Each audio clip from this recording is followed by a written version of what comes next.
Look at me being prepared and shit.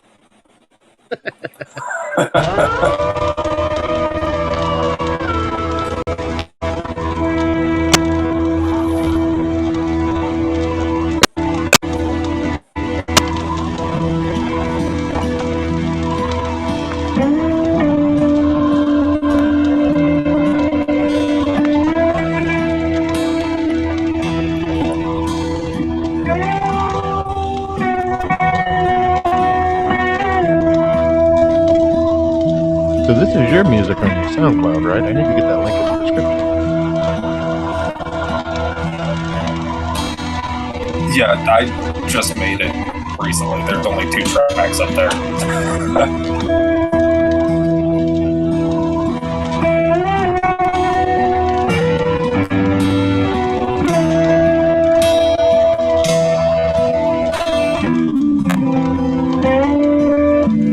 I'm mostly using this because my iPad's running out of storage and it's easier to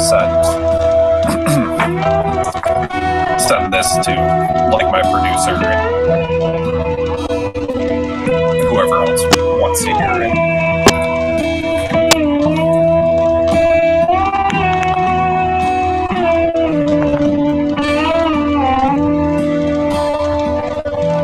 And you said this was chill. Seems sad. This isn't chill.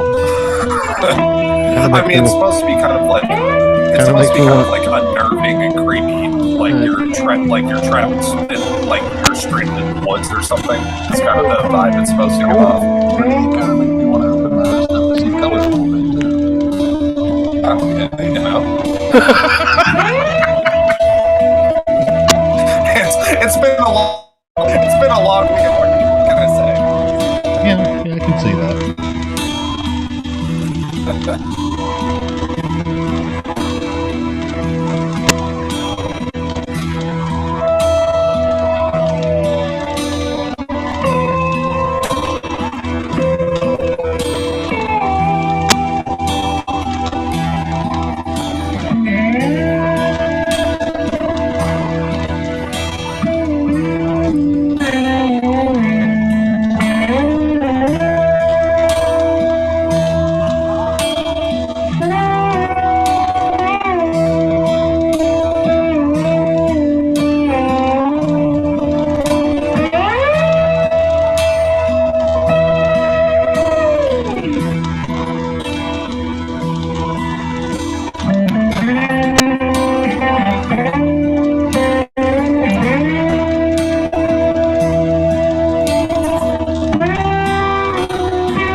Ayrton knows how to Twitter.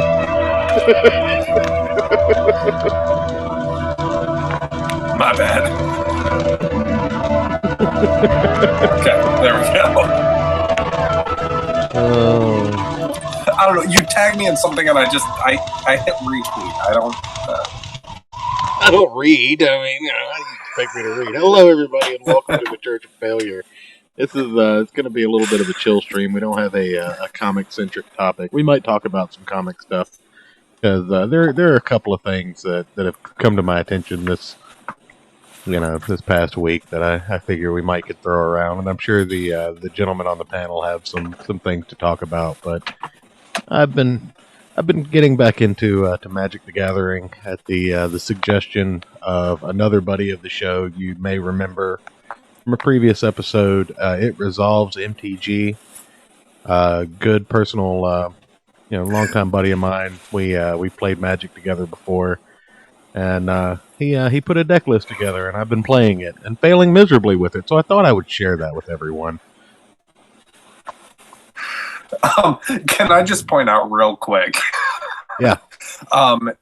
Your description for this show, you spelled my name wrong. Did I? Yeah. Good. You have the Y and the R backwards. Good. I'm going to leave it exactly like it is. That's okay. Even though that I can fix it, I'm not going to fix it because I'm an asshole. There we go. Is that better? I don't know. I have to refresh it now. Hold on. Yeah, that's what you get. You're fucking correcting my grammar. Like, I don't know how to spell you. Maybe you don't know how to spell your name. Okay. All right. So how you been, buddy? How's your week been? Oh, Jesus fuck. February. And Okay. go so on for a second because I need to step away. I'm listening, but I can't talk. Yeah. So if there's anybody out there who doesn't or has never worked in retail, February is literally the worst month, especially up here in the frozen witch's hellhole of an asshole that is the Midwest. I opened the store this morning. We opened at 9. I didn't have my first asshole of the Midwest. Yes. What body part is that exactly? I know what I said. It's the cunt. But so we open at 9, right? And my first customer wasn't until 10:15. So that's been my week. The entire fucking week. So you had an hour and 15 minutes of downtime where you got things done in the store and were able to actually, get some work outside of helping people done? That's terrible. Yeah, I got shit done way too fast and then sat there with both of my thumbs and some other random thumb I found sitting in the back room up my ass, just waiting for something else to do because I got everything done way too fucking quick. I'm gonna have to restart the client. I'll let the server disconnect. Oh, nice. This is off to a swimming start. So tonight's podcast is just church's intervention, right? I don't think you two have the power to accomplish that, I'm afraid. Go ahead and try while I pour this shot of whiskey. No, I didn't say be successful. I just said it was going to be the intervention. I, in fact, don't believe interventions work at all. Oh, okay. And if anything, Rune, it would be you doing an intervention for both of us. Well, no, actually, because we're talking about Magic the Gathering, I am, if anything, a purveyor of crack and crack accessories. Oh, okay.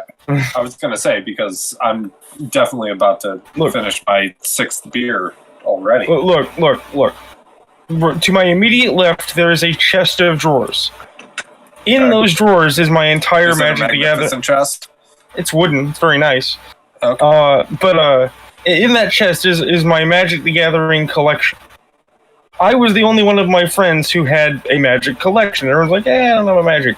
I got Dackman and Ben into it. Now they have a sizable collection of admittedly much newer cards.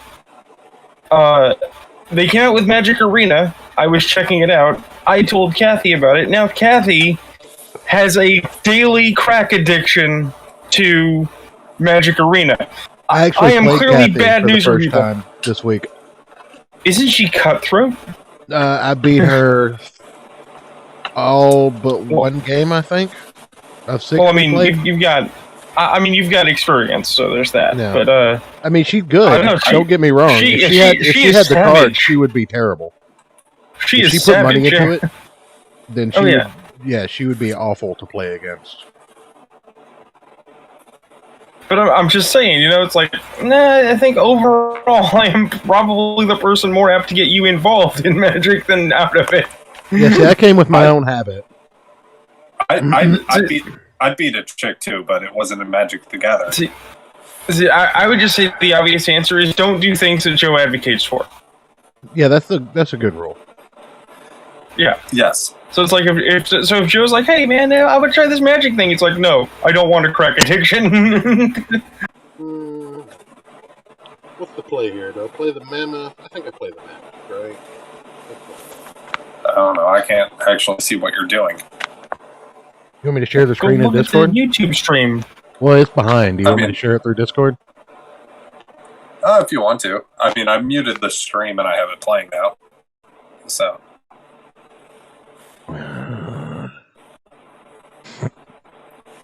Why is the rhythm bot still up? It just goes away after a while. I'll throw it away. I mean, well, that and presumably because we must, on occasion, play amazing things or, throw clips at one another. I have to get fired at least once an episode. Yeah, that used to be Hey, Ayrton. don't take my shtick. See, this is the fun part.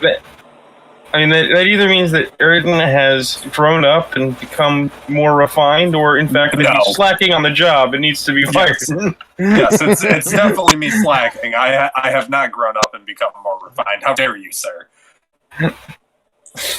If you prefer, we could use the most devastating term I've ever heard used in media. Okay. We could say that we could assert that you become more seasoned. What am I, a fucking cast iron skillet? Yes. Oh, I know.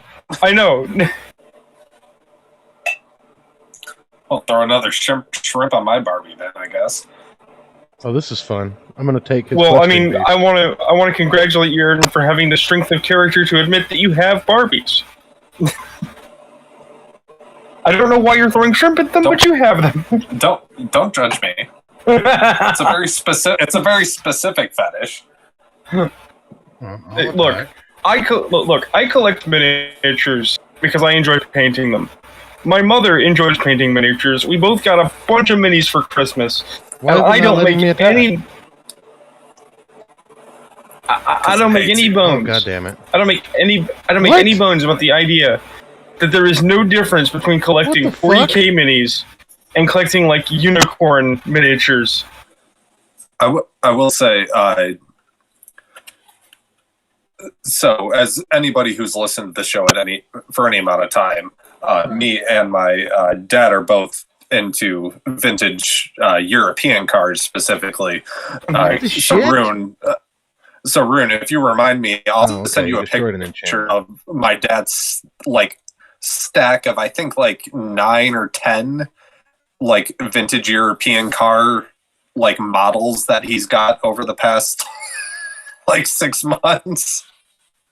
The most world-shaking thing that was ever told to me, and I stand by it, I've used this argument even, was the suggestion that fantasy football is D&D for nerds. For jocks. For jocks, rather. Yeah, for jocks. Yeah. Sorry. No, D&D is already for nerds, but fantasy football is D&D for jocks. Yeah. Because it's like, wait a minute. This is actually not different. There is no difference.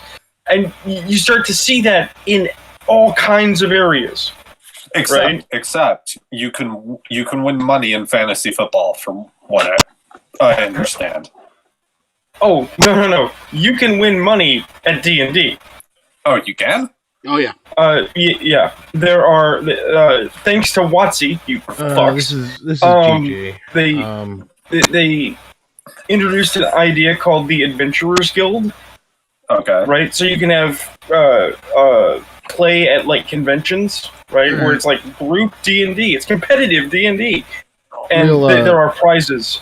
Real quick, Rune, before you get off on that, I need to explain what just happened here. This is the 5th or 6th time this has happened to me. There's something wrong with the card called the Akroan War in Arena. It is glitchy as all hell, and occasionally, if you use it, it will give a creature that previously did not have summoning sickness. Occasionally, if you use it, it won't let you take a creature at all, even if that creature doesn't have hexproof. And sometimes, if you use it, it will make your next attack for you. So what we're going to do is we're going to take the Akroan War out of the deck. We're going to put some Phoenix of Ash in the deck. Go ahead and continue on about what you were saying. This is off my chest because this is good to know since I am currently loading the crack and it is downloading the updates. Yeah, you might just want to uninstall and reinstall because I think that's part of my problem. Bone Crusher. I heard that the new edition is Viking flavored, but that's no proof of interest for me, actually. Honestly, I haven't seen a lot of that. It's snow flavored. Viking flavored, so lamb, goat meat, no, cheese, and mead? No, it's more, I could play Brightburn. That seems good. Basically, it seems more snow flavored than Viking flavored. If you want my opinion on it, I can believe that. Okay. They brought back Snowlands. I mean, it's not terrible. Ooh, what is this guy? Oh, other satyrs. Fuck that. That's a commander card. Terror of the Peaks. Flying. Spells your opponent's cast. Target Terror of the Peaks. Costs an additional 3 life. When another creature enters the battlefield under your control, it deals damage equal to that creature's power to any target. Hello, buddy! By the way, Church, suck it. I'm not the only one who retweeted just the tags of your tweet. So did Larry, and it resolves. So yeah, I'm sure. Nobody knows. So it reminds me, once this is loaded, I gotta go retweet the podcast. Quite frankly, I want to know where the fuck is Dillard? Dillard was doing a show earlier, so he was. Probably... So he was helping promote the Ace, which people should totally check out. But it makes me wonder. It's like, why is he not here? We know he's around. It resolves also like the tweet that had the show on it as well, though. He just liked both of them.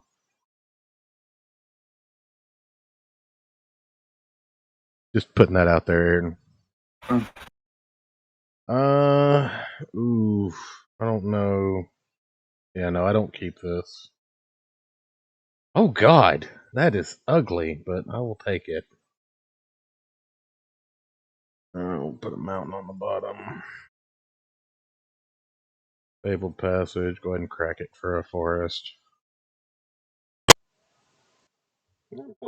I mean, yeah, I see it. I see where they're trying to be Viking-y, and it's like... It doesn't work. And look at the Vorinclex in there. That just doesn't fit. Well, it's supermarket checkout Vikings is the thing. Throw the Lotus Cobra out there. Lotus Cobra usually draws a little bit of heat. Yep, see, there's the heat. Use that beautiful burn spell. So I actually do have a slight comic book topic I can bring up for, like 3 minutes. Okay. What you got? All right. So several nights ago, Don and Bill and a few other people were live over on Don's channel, and I had nothing else going on, so I popped in and was watching a stream. Because Don's the most wholesome man in comics. So, sorry, Rick Piper, but he is. And I won a bid for a original sketch card of Tangerine, the Wolverine parody from Bill Mouse, and that is on its way, and I'm excited. I am stupid excited for it. Cool. Oh, all right. So we'll just see if you want to keep that beast around, or if you just want to lose it. Yep, you just want to trade. That seems good. I forget what it is, but I have another comic coming from Don from one of his other little drawing raffle event things on. I don't want to talk about it. He called me a winner on something and then took it back. I'm a little salty about that. And here's the counter spell. Oh no counter spell. Okay. All right. Let's see what you got on that. How dare you? I mean, this collection might actually see me play freaking elves, and that's weird. What I've seen that you might like doing. How did you feel about Infect when it was around?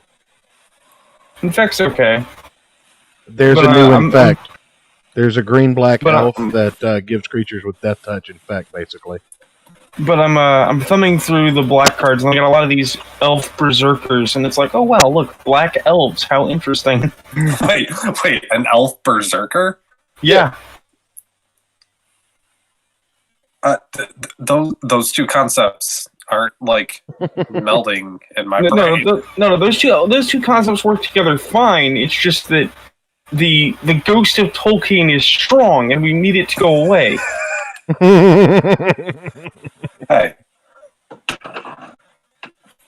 What's going on, Rick Piper? How you doing, buddy?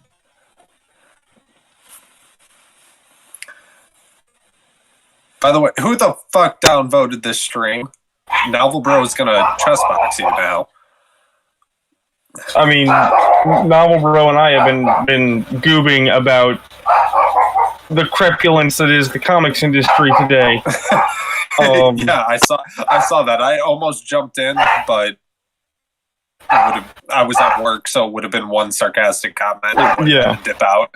So I was like, I'll just let the two of them go at it. I'm just saying, you thumb through Heroes Reborn, and it's like, I can think of better ideas. Here's 3 of them. Dude, wait a minute. My butthole after a 5th of whiskey and an entire Taco Bell 12-pack can think of a better concept of Heroes Reborn than what they're coming out with. Oh, okay, there we go. Grumble, grumble, grumble. Grumble, grumble, bitch. Stab, stab, stab.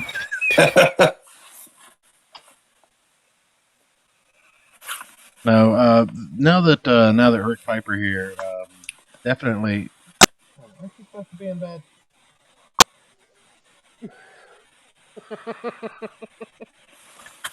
I love her so much. Why do you just send the flyers over, you asshat? Like, you don't need to do all this.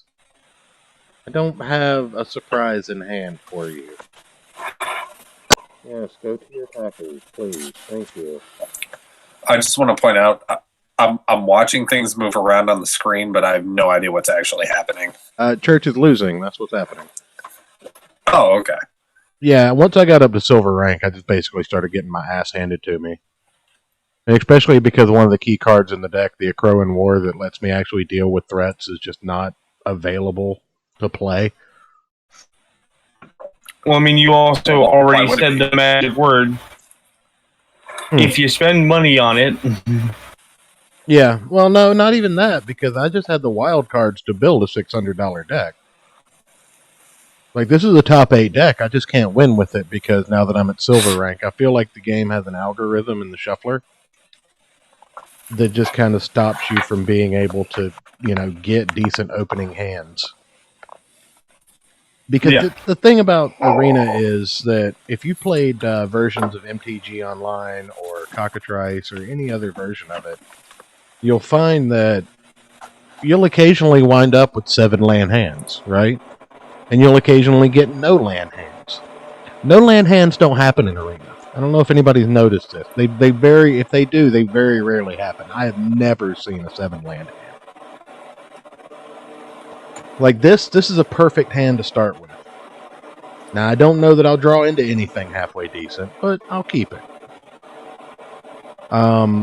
But yeah, you don't get bad hands, which means I think that there's something to do with the algorithm that controls what cards you actually get and tries to regulate them. And I feel like that algorithm gets much more choosy the better you get, like the higher rank you get.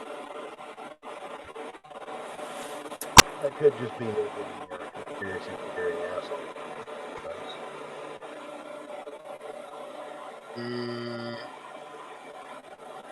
What do I do here? I mean, I'm mounting into Lotus Cobra? Yeah, Lotus Cobra. Swing for 1. Yeah, okay, because I could turn 3 Questing Beast. Yes, that's the correct play. The turn 3 Questing Beast is always the correct play. Always? Every single time? Every single time you can put a 4/4 legendary creature out, you always do it. Man, what is my life now? I mean, when you can get 7 damage across on turn 3, you're kind of winning. You're surrounded by nerds. That's what your life is. Yeah, you did this to you, by the way. So, I did do this to me. So, RuneKnight, before you join the show regularly, I just want to point out, at least once, maybe twice a week, I was out at the bar playing music, having sex with chicks, and all this shit. Now I go to work and I come home and I sit here and watch like cards flip around on the fucking screen. Sir, that is your mistake. I am not responsible for your inability to have women come home and give you blowjobs on stream. No, it's not my fucking mistake. It's the fucking cunts that run this goddamn state that won't let me go out to a fucking bar and sit there on a fucking stage by myself with my guitar and sing some fucking songs because, God forbid, that was a turn 4 win, if you're sitting down at a table eating food, you won't get COVID. If you stand up, you might. And if you're on a stage, you fucking might. I am not responsible for your inability to use Tinder to have women come to your house to give you blowjobs while you play music on stream. Okay, let me tell you something about online. I love you guys so much. Tinder's basically people shopping, right? And yeah, I mean, I see no problem with this. Response. Yeah, there are politicians with binders full of women. This is normal. Right. Well, nobody fucking responds, and plenty of fish. Yeah, there's plenty of fish out there, but what they don't tell you is there are all those deep sea fucking fangly fish with the goddamn thing hanging off the front of their face that flash fucking disco lights to attract prey in. Well, okay. You're talking about anglerfish. And I don't think anglerfish is the problem. I think the problem is that when they say that there's plenty of fish in the sea, what they're actually saying is the number of women with fish faces. I mean, yeah, you might be fucking right. Holy shit. Oh, you feel better now, Ayrton? You know what I've never understood? I have more shit to yell about. Well, save it for save it for bitch giving. That's what bitch giving is for. He can't save it for that long. No, Bitchster? because it'll be Easter irrelevant by next? then. Do we have Bitchster? I mean, it would be bitch Tines Day. I don't know. I'm trying to figure out. Bitchentines. No, it would. Yeah, it would actually be Bitchentines because Easter is about. Because Easter's about hiding your anger in the form of eggs. What? Okay, you fucking Anglophobes? What about St. Patrick's Day? St. Patrick's Day is not St. a real Patrick's Day is not a day. No. St. Patrick's Day is put literally in the middle of Lent when you're supposed to give up vices so you can still drink. That's pure Celtic genius, you fuckers. Yeah, but it's also a lie. I don't care. Any fucker. Was it St. Patrick's? No, it was St. Valentine. You can tell how stupid someone is by how emphatically they try to tell you that St. Patrick banished snakes from Ireland. Never snakes in fucking Ireland. You don't know that. I do know that. No, you don't. I do. No. He's right, Ayrton. What they banished were pics. Yeah, whatever. You're just. I mean, unless it's drinking away your problems, you're basically celebrating actual cultural genocide. But oh wait a minute! I forgot that never happened in the white world. We only do that for brown people. Have you met an Irish or Scottish person? Come on, we drink everything away. You drink for the sake of drinking. That's different. No. We drink because one, it tastes good. And getting drunk is just a pleasant side effect, and or two, because feelings don't exist in the. Wait, so welcome to the Magic the Gathering intervention for Ayrton, because we're going to try and convince him to get a different drug addiction so that he drinks less. And because in the Celtic world, feelings don't exist. They don't. That is true. When I thought that was in the Greek world. I thought that was a Greek thing. No. This is what we call a control deck, ladies and gentlemen. This is what we call a control deck. And control decks are basically for people with small peepees. All they like to do is say no to the fun stuff you like to put out there. So don't be a control player. It's bad. If 90% of your deck is counter spells and kill spells, you have no joy in your life. I will put away my magic then.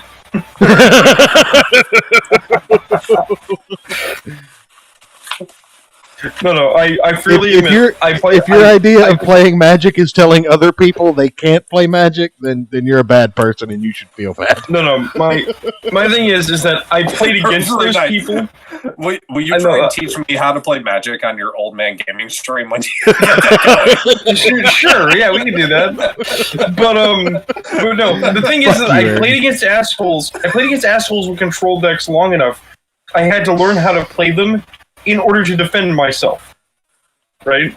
So it's like, Joe, what colors do you play? It's like blue, red, blue, black, blue, red.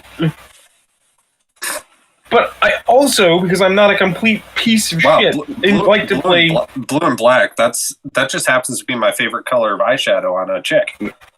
Yeah, bruise deck. They're called bruise decks for reasons. But I also happen to like red green and red black. And yes, I play red black unironically because I like chaos and destruction and necromancy. It's okay. Counterspell? Counterspell. Yep. So do you want me to yell and bitch about something else, or do we want to save that for a little bit farther in the show? After the fourth counterspell hits in 4 turns, I concede. I have no bones about that. I'm not sitting there and being told no. Doesn't answer my question. I'm just explaining to people who are watching me actually play. Like I don't sit there and play counter Magic. That's all you're gonna do until you can like win the game. Then good, you win. Here you go. I'm gonna go try and play my deck somewhere else. All right. So what do you guys think? Do you want me to yell about something else, or should I save it for later? I mean, you could talk about something like a normal human being. You could try doing that. I mean, if we need to yell about things, I personally believe we should yell about comic-related things. But the thing is that not only have we been over the ground that those comics concern, but while we're at it, we've salted the earth. Fish in a barrel. It's salting the earth and fish in a barrel because it's all the same stupid over and over again. Well, actually, there's a good segue. Actually, for an unplanned stream, them turning fucking Thor into an atheist. Please, RuneKnight, go off. I knew we were going to do this. Go ahead. All right. Well, no, I'm gonna make this very clear and very concise. I understand that multiple incarnations of a character are going to be different, and I understand that he's Thor a Norse fucking god. He's not. Be an atheist. He's not. Fucking god. He's not. Thor is a sufficiently advanced alien. Well, based on the idea that he is a god.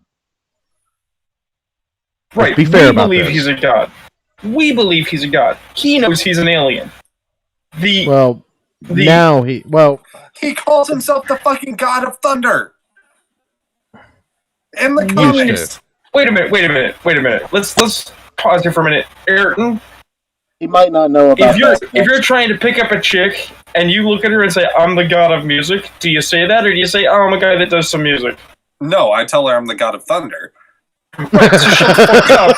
Thor calls himself the god of thunder because Thor wants to pick up chicks. That makes sense. That's not what I'm getting at. What I'm getting at is that you usually though I will give you this point when I say I'm the god of thunder. Normally they respond and be like, yeah, no, you're closer to Loki, the god of mischief, and I say, yeah, fair enough. Sure, but my point is that before I bitch about this, I want to be clear that I understand that funny books are funny books, and Thor in the funny books is not a representation of anyone's actual religious entity. Okay? However, you don't write a storyline about Thor, the god of thunder, is an atheist who doesn't believe in gods, even though he fucking travels the galaxy and has seen them and talked to them, interact with them, and knows that the cosmic cube exists, and knows that the infinity stones work, and all these other things. And then you say, and he hates hammers like some kind of mouth-breathing fuck nugget, unless you are actively trying to court outrage.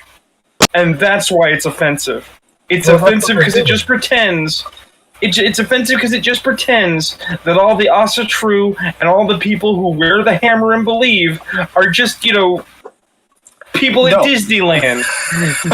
I'm going to take gumption with that. You're being way too nice about this concept. It's offensive because it's retarded. Oh no, it is that also. because we have 50 years, no, more than that. We have almost 60 years of Thor comics, of canon in the Marvel universe, of Thor saying, I am Thor Odin's son, the god of fucking thunder. And rock and roll. And rock and roll. But here's the thing. If it was insulting to a given subset of people, but it was intelligent, we wouldn't complain. We'd even be sitting here applauding the creativity thereof. Okay? It's offensive to a group of people because it's retarded. Martin Luther King. It's offensive to all of us because it's retarded. What do you mean a group of people? Oh yeah. No, see, here's the thing. Because Joe is a metalhead. It's like when you watch the interview with that guy who's on permanent house arrest in his own country for burning churches, right? Yeah. And they ask him, okay, so if you're not for Christianity, what are you for? What is the core of your religion? And he thinks he's a Scandinavian worshiper, but he outright says, the power of Satan. Because he's stupid enough to fail to understand that if you endorse the idea of Satan, you're a fucking Christian.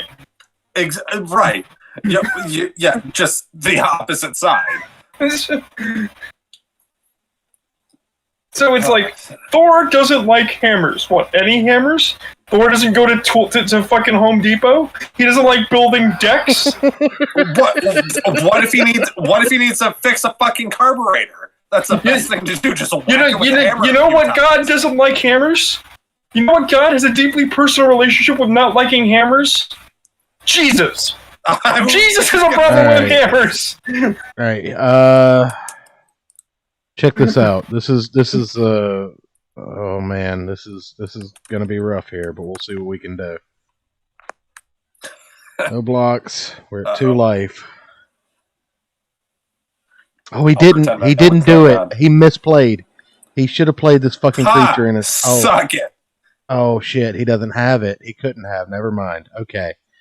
So here's fucking super smart move, right? We play Fabled Passage. That pumps up the Kazandu Mammoth +2/+2 and gives us a mana off a Lotus Cobra. We then crack the Fabled Passage for a mountain, because why the fuck not? Get that out there. That gives the Kazandu Mammoth another +2/+2. We get another mana out of it. We fuck around and we get this Shaman off the battlefield because we hate it. We give the Kazandu Mammoth +2/+0 with Rimrock. We throw the Giant out here. And then we put the Rimrock Knight out for some defense later on. And then swing out with everything. And we say good game because we're good sportsmen. Fuck yeah. All right, you distracted me, and now I forgot what we were yelling about. Well, we were talking about Thor and stupid plot lines, but apparently, according to Diller, this makes us gay. Gay. That's okay. None of the three of us are making eye contact, so it's not gay. Right. We're crossing streams, but it's fine. Yeah, in matter of point, I am incapable of looking you in the eye because I'm only staring at my computer screen. Right. I mean, and that's what Father O'Malley said. As long as you don't make eye contact, it's not gay. He told me that. Here's the thing: because they've been trying to do this for the better part of a decade. Okay. Every time somebody says we're going to redo Thor, we're going to make Thor interesting. Okay. Since Ultimates, Thor was let's say, fucking interesting in Band of Mystery. No, let's be clear. They're trying to do this since about Ultimates, because in Ultimates they actually had an interesting idea where they suggested that maybe Thor was a crazy man. Well, But hold that was on. the Ultimates in print. And Well, hold different. on. Let's take it back real quick, and let's fill in people that might not understand. Okay, All right. back when they pulled the whole "oh well, the gods are aliens" kind of shit. What the fuck is this bullshit? My sixth wind gets me nothing. Oh, one card. It's just not showing the graphic. My client is fucked. After this stream, I'm gonna have to uninstall and reinstall. I think that might be part of the problem with the Akroan War, but I'm not going to give Wizards the credit of actually programming the cards correctly. Anyway, I would assume that the client is fucked since they just added this new block and they still need to do updates. But continue. The whole Thor being an alien thing is a fairly new concept over the last, 5-10 years? No. That's Kirby. Like 15. No. I mean, for it's current classic. readers, it was spelled out more recently, though, right? Oh, it might have been No, Jack Kirby. No, I'll argue this point. Jack Kirby's Thor technically was an extraterrestrial, but it wasn't presented as in like he's just an alien from another planet.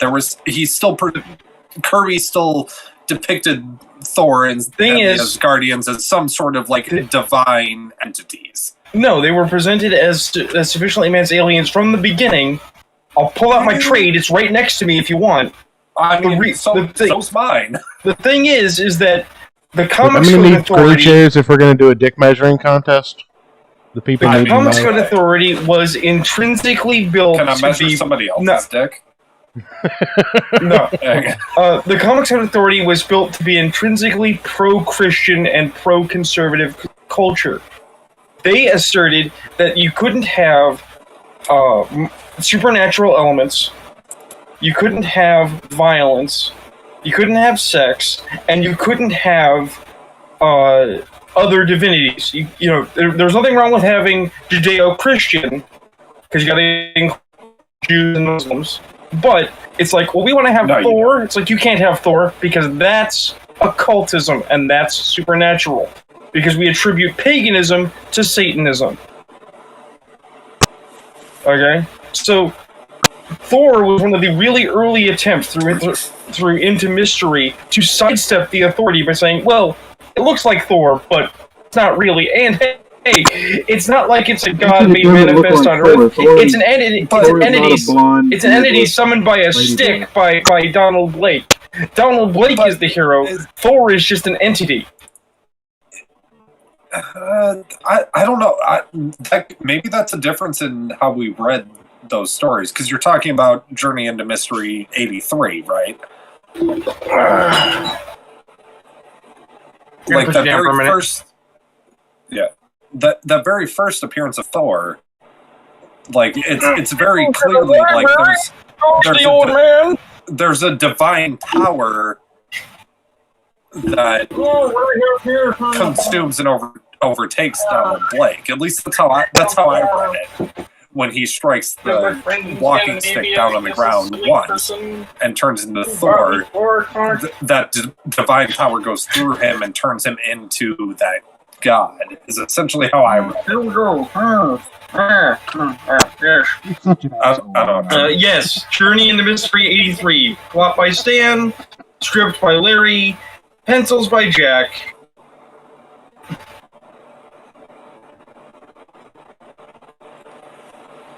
But right, I mean, so maybe that's a difference in the way we read it. I definitely read it as like a divine power coming over Donald Blake and turning him into the entity that is Thor. Can you two argue about comic book stuff while I play Magic every time I play Magic? Because I've been on a pretty good win run here. Sure. Here's the thing. As long as I don't have to defend Tom King.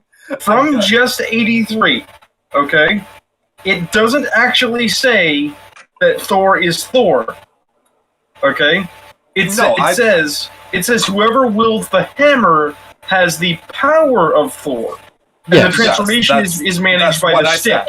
Now Yeah, let me play devil's advocate on that particular venue right there. If they Yeah. were aliens, why would these aliens have symbolism from Norse mythology as their, foothold into being gods, quote unquote? because the idea is that it is a misunderstanding by us, the human beings, for how their shit works. Their culture is just their culture. We perceive it as Scandinavian. It happens to conform. And that's why they also have the Greek gods and they have the Egyptian gods. Let me tell you, the Egyptian gods, as a Moon Knight follower, are way weird. Oh yeah. Okay. I'll be right back. Okay. All right. Well, it's going to make it hard to argue when he's not here. Yeah, but I'll be right back. In the meantime, you can just shit talk me and, fillet yourself or whatever else you happen to do when I'm not around. I mean, I'll turn my camera on and I'll do it, but we'll get banned off of YouTube. No, you will not turn your camera on. I've been doing I've been doing some like yogurt and shit. Yeah, doing yogurt. Okay. Yeah, during the fucking quarantine and whatnot. No, but I mean, I hate you so much. yeah, I know. Dude, I told you, work's been super fucking boring. I'm in a mood. But Good Lord.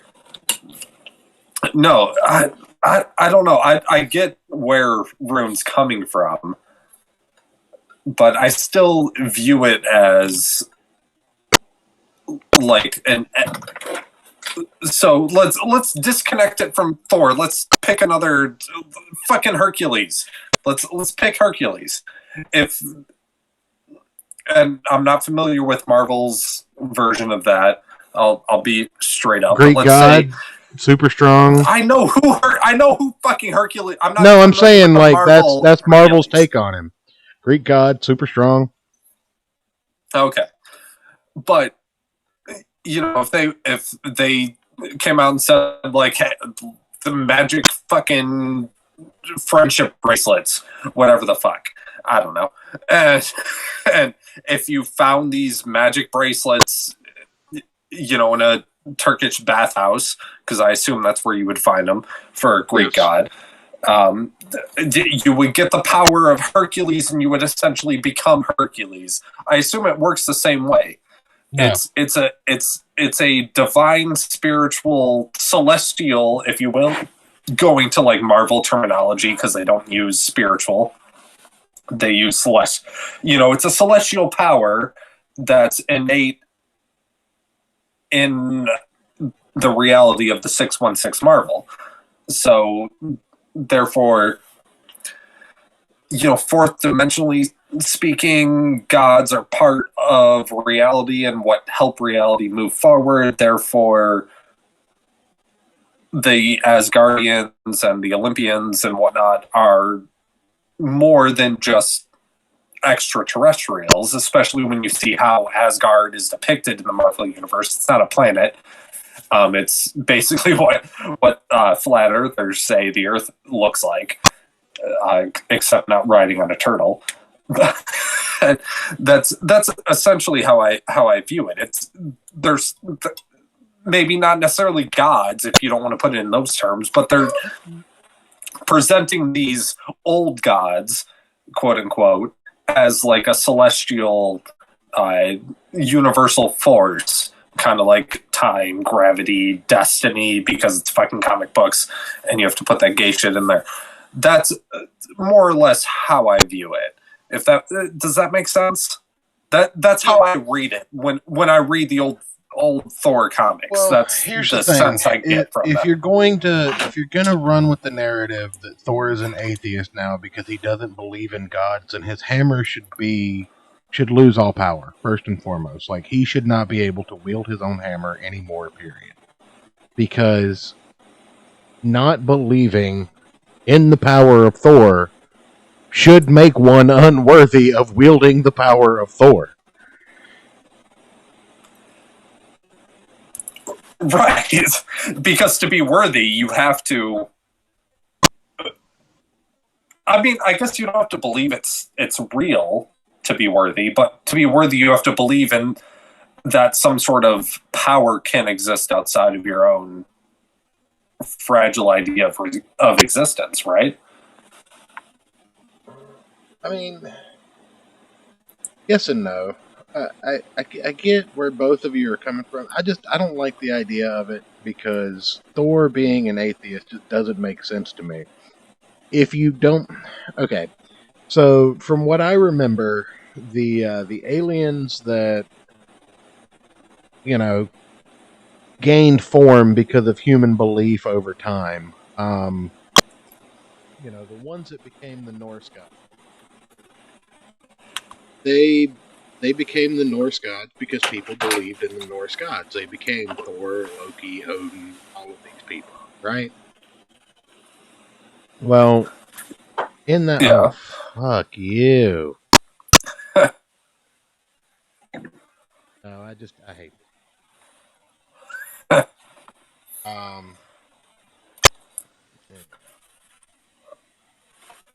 And I will give RuneKnight this. I probably haven't read much like classic Thor in like 10 years.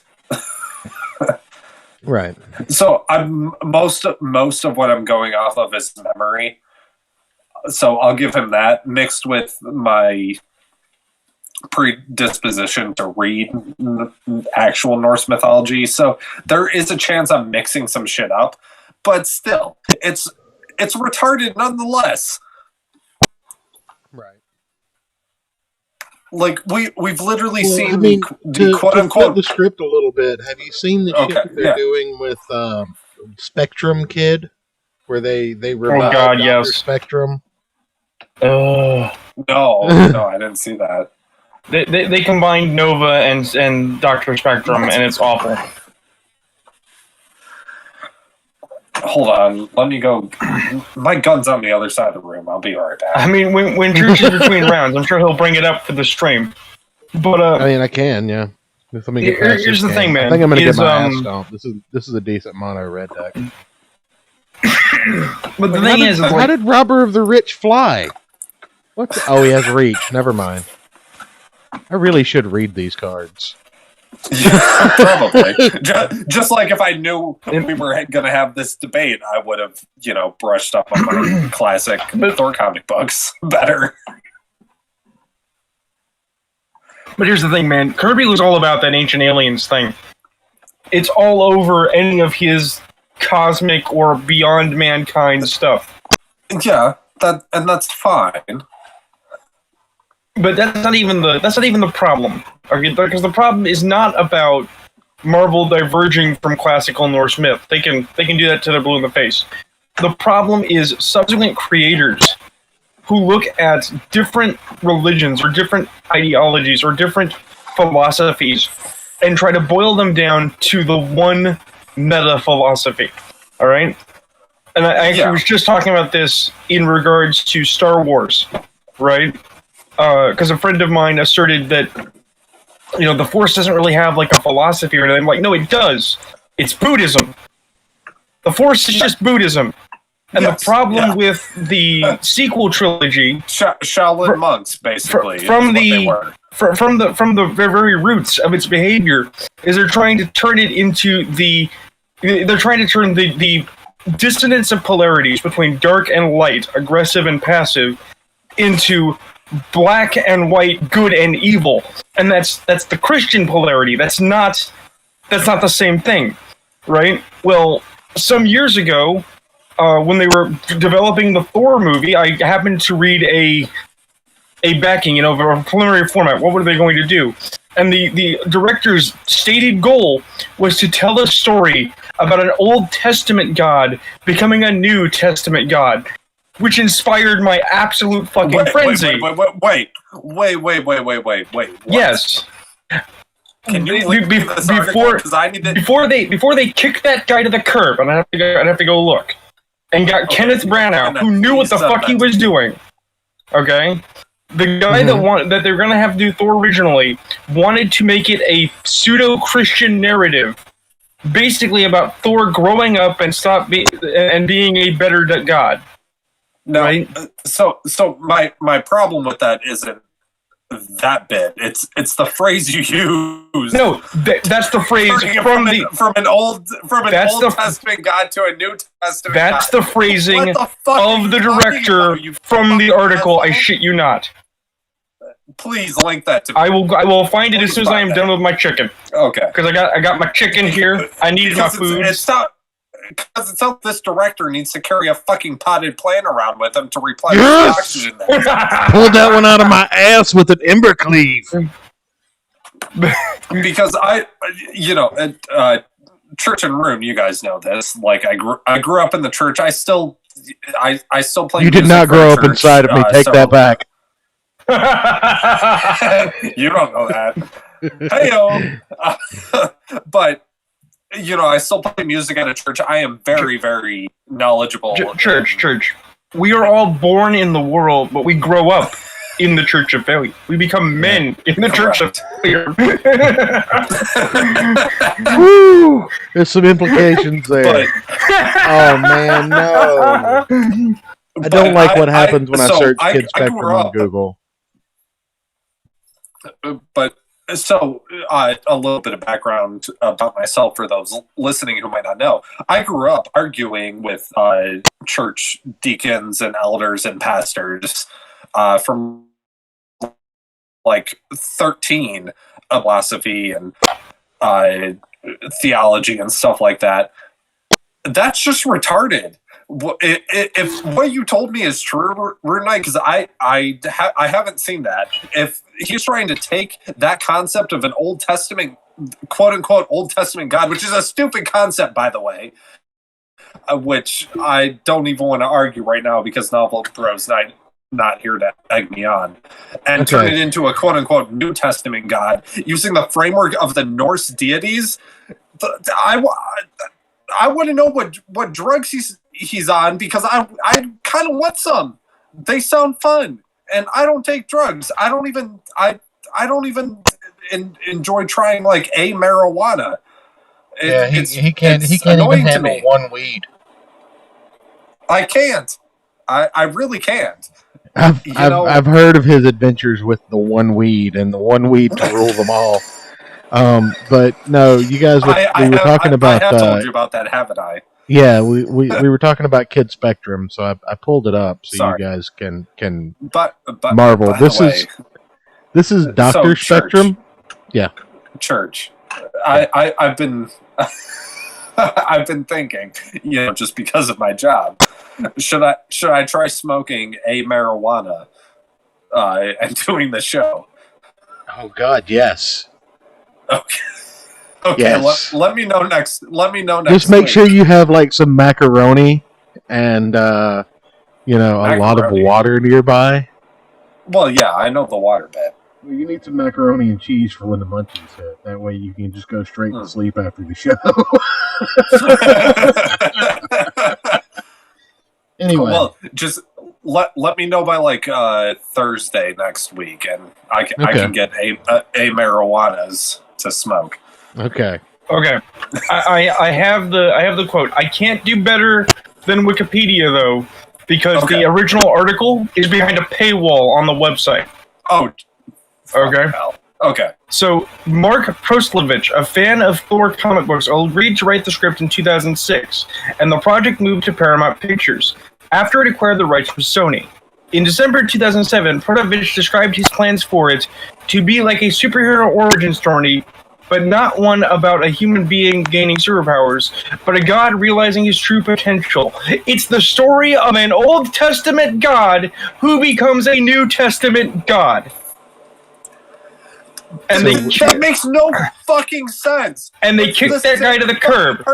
They kicked that guy to the curb. They got a new director who rewrote the script, and then that guy got kicked off because they picked up Kenneth Branagh, who knew how to use the material because Kenneth Branagh is a fucking genius. No, but is it I okay? Who's that? What's this guy's name? Give me this guy's name again. I need to look him up.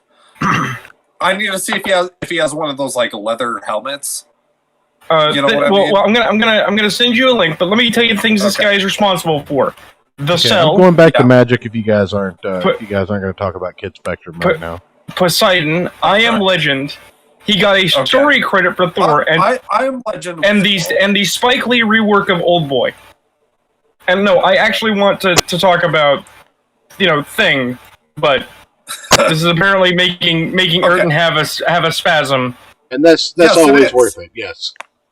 Yeah. Church loves when I actually spurg out about shit. I've still got a quarter of a bottle of bourbon. Do what you got to do, man. Okay, where'd you link that? Okay, show chats. Yeah.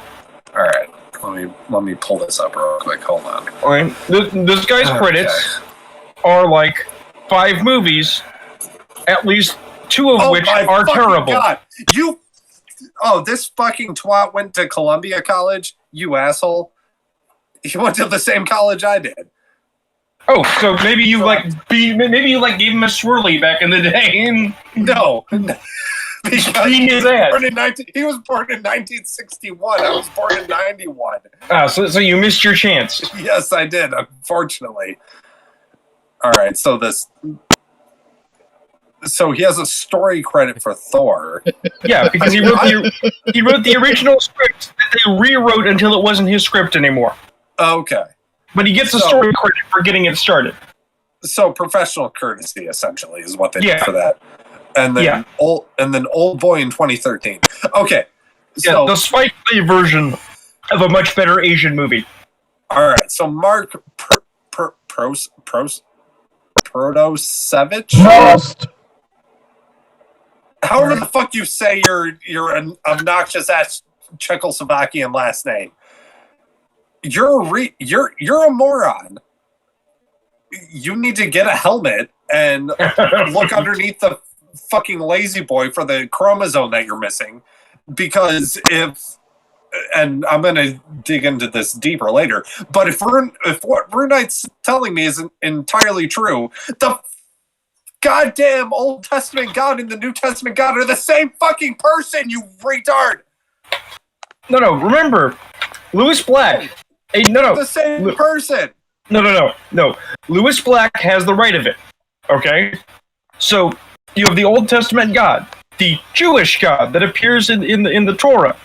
Okay? Yeah. Who is a judgmental, brutal, authoritarian God, because their society at the time... Wait a minute. Let me finish. Okay, go ahead. Their society at that time needed that. Because there were dudes that were like, hey, can I marry my camel instead of marrying this perfectly good woman? And they were like, no, you dumb shit. That's racist. No, that's the joke. That's literally Lewis Black's joke, and he's a Jew. He made it, therefore it's not racist. It's just a Semite telling it like it is. Okay? So I can make retard jokes because I'm a quarter Polish on my mother's side? Yes. No, you can make retard jokes because you're a retard, but that's okay.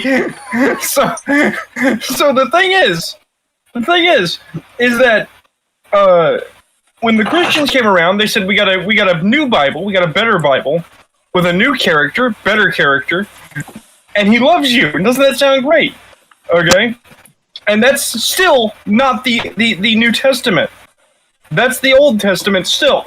They just recontextualize the same deity. No, the New Testament is a madman from Scotland saying, I'm the king and I can rewrite the book however the fuck I want, and making bullshit up.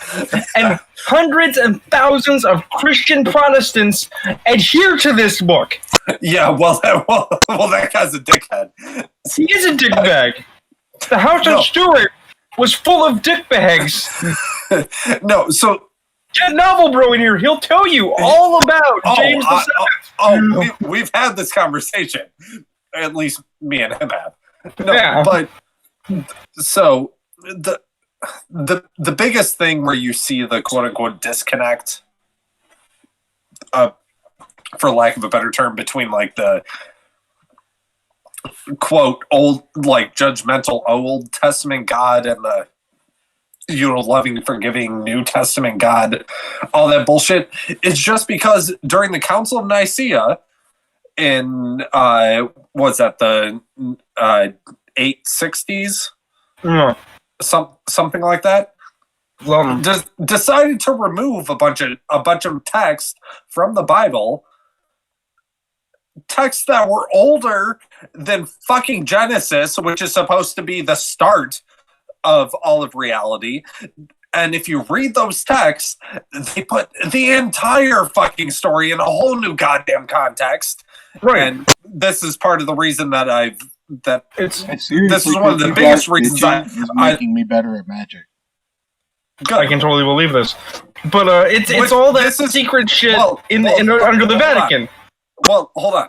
So, removing the text, particularly...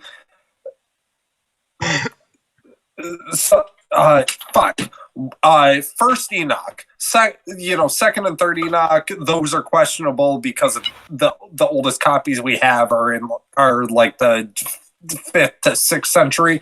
But First Enoch, the oldest copies we have are older than fucking Genesis. You goddamn assholes! Fuck you, the Vatican. You guys suck. I hate you. Right, but we got to bring this back to where we started. Let me finish.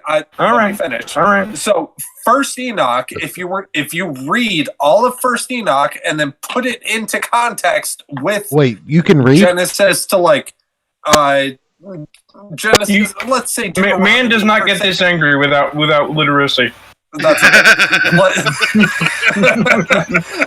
so if we put First Enoch into context within Genesis to like Deuteronomy for sake of argument, it completely flips every single biblical story on its fucking head, from the flood and the quote unquote fall all the way up to Sodom and Gomorrah. It turns all of it on its goddamn fucking head because of just a few things in the Book of Enoch, which our oldest copies are older than Genesis. You fucking assholes.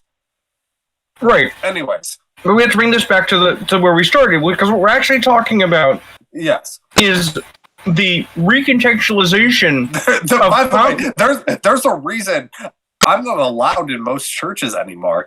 Oh yeah, no, I can imagine.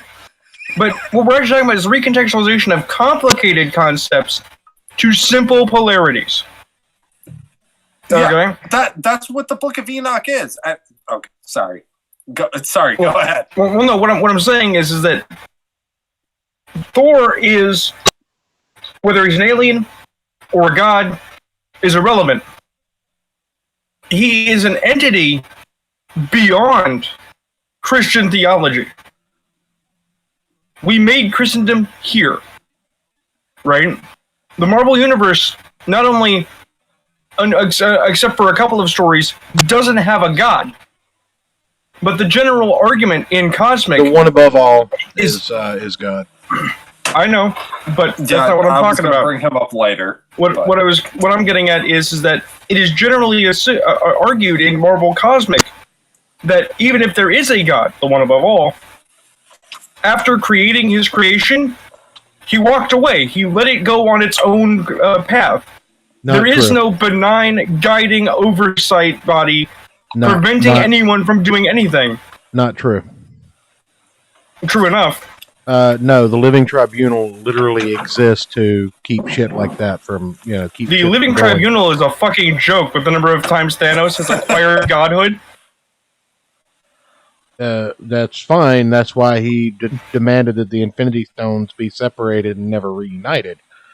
Right, after the first Infinity War.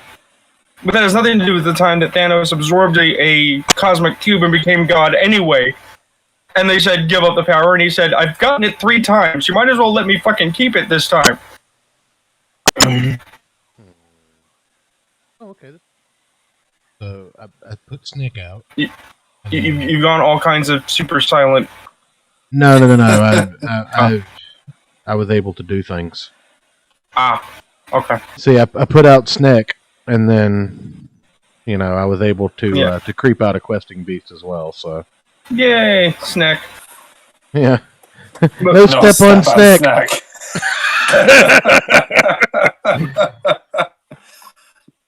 And I don't know. It's just. But the problem is, okay. Okay. Yeah.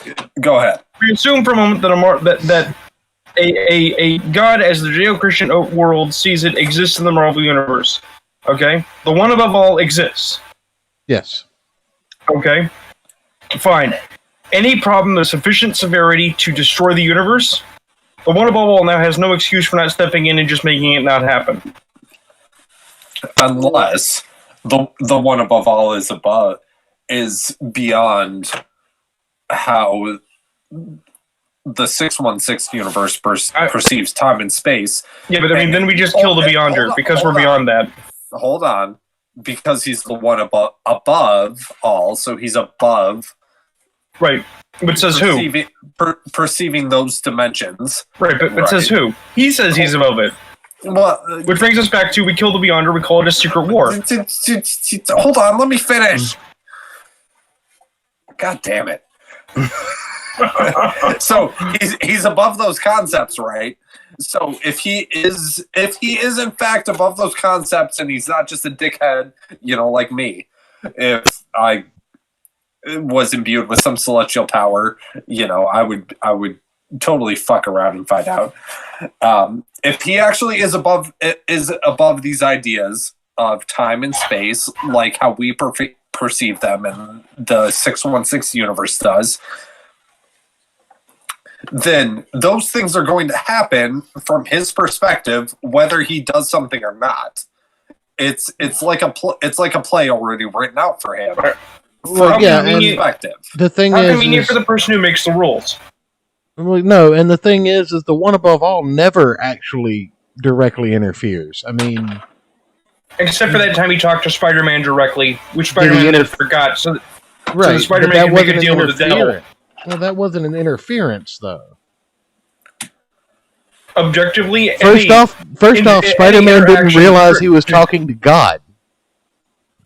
But objectively, any interaction equates interference. That's why the Watcher kept getting shit for helping out mankind. Well, Reed Richards mainly, but like the Watcher just had a gay hard on for Reed Richards. Let's be real. Reed Richards is a retard. Reed Richards needs to help up.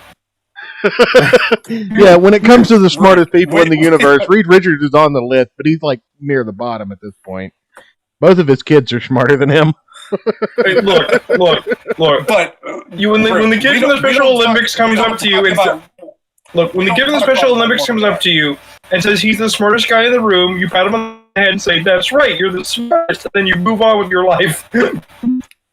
But we don't talk about One More Day or anything related to it. Right. They undid One More Day. What about the very first appearance of quote unquote the one above all?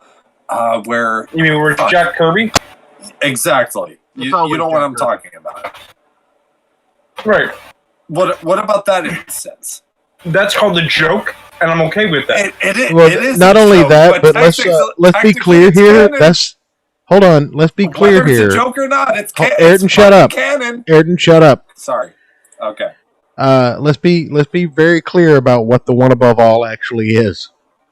The one above all is Marvel's way of apologizing to Jack Kirby's family because of, basically crediting Stan Lee with all of the work that Jack Kirby did. Stan Lee was a great writer. Stan Lee was a great editor. Stan Lee was a great EOC at Marvel. But Jack Kirby does not get anywhere near the credit that he fucking deserves. No, he absolutely does not. But here's the thing. If you say the reason that God doesn't interfere in the Marvel Universe is because he's a comic writer making stories and has no direct hand in what goes on, because even he doesn't know how it's going to resolve, that's fine, because then God doesn't interfere. I just want you guys to understand how meta this conversation has gotten. We've literally gotten into a conversation that has led me to a debate about free will in my own head. Right. And I hate you both for it. Once you make God an active participant in your universe, right, he has things to answer for. And I don't mean the petty shit like, oh, why didn't you give me money when I asked for it? Right? But, why did you let people suffer and then try to give us the platitude of, well, it was for your own good? Who the fuck says? Okay? Final thoughts on That this, is guys. We've got to get to Kid Spectrum before the night dies.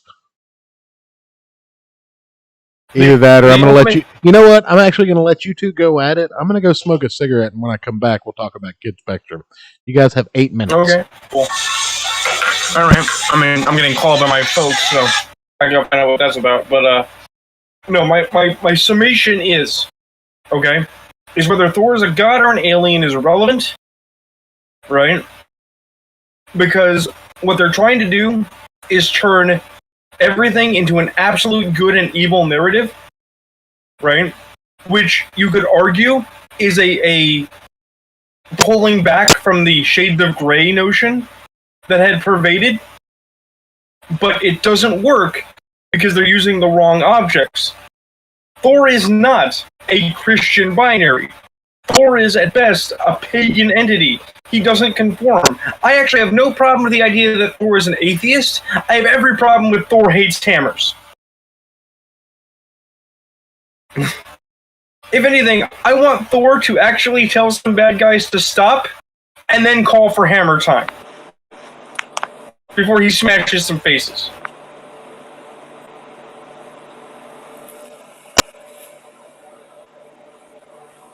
And Ayrton has exploded. Yeah, no, I'm here. It's a chill stream, so I had to go take a piss. I see. Well, Church said we got 8 minutes. I have said my piece. That's it? Yeah, that was always my piece. Was this idea that No, I had 8 minutes. That was it. he's having a cigarette? I don't know. Oh, okay.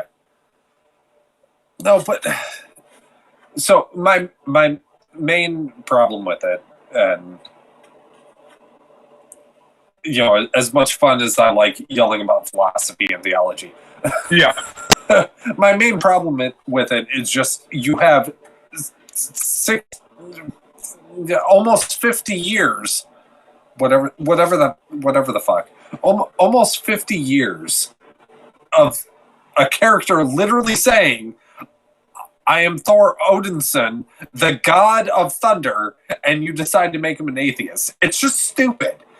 It has nothing to do, like, I don't care it's not from a religion, philosophy, cultural basis. It's literally just from a character writing consistency basis.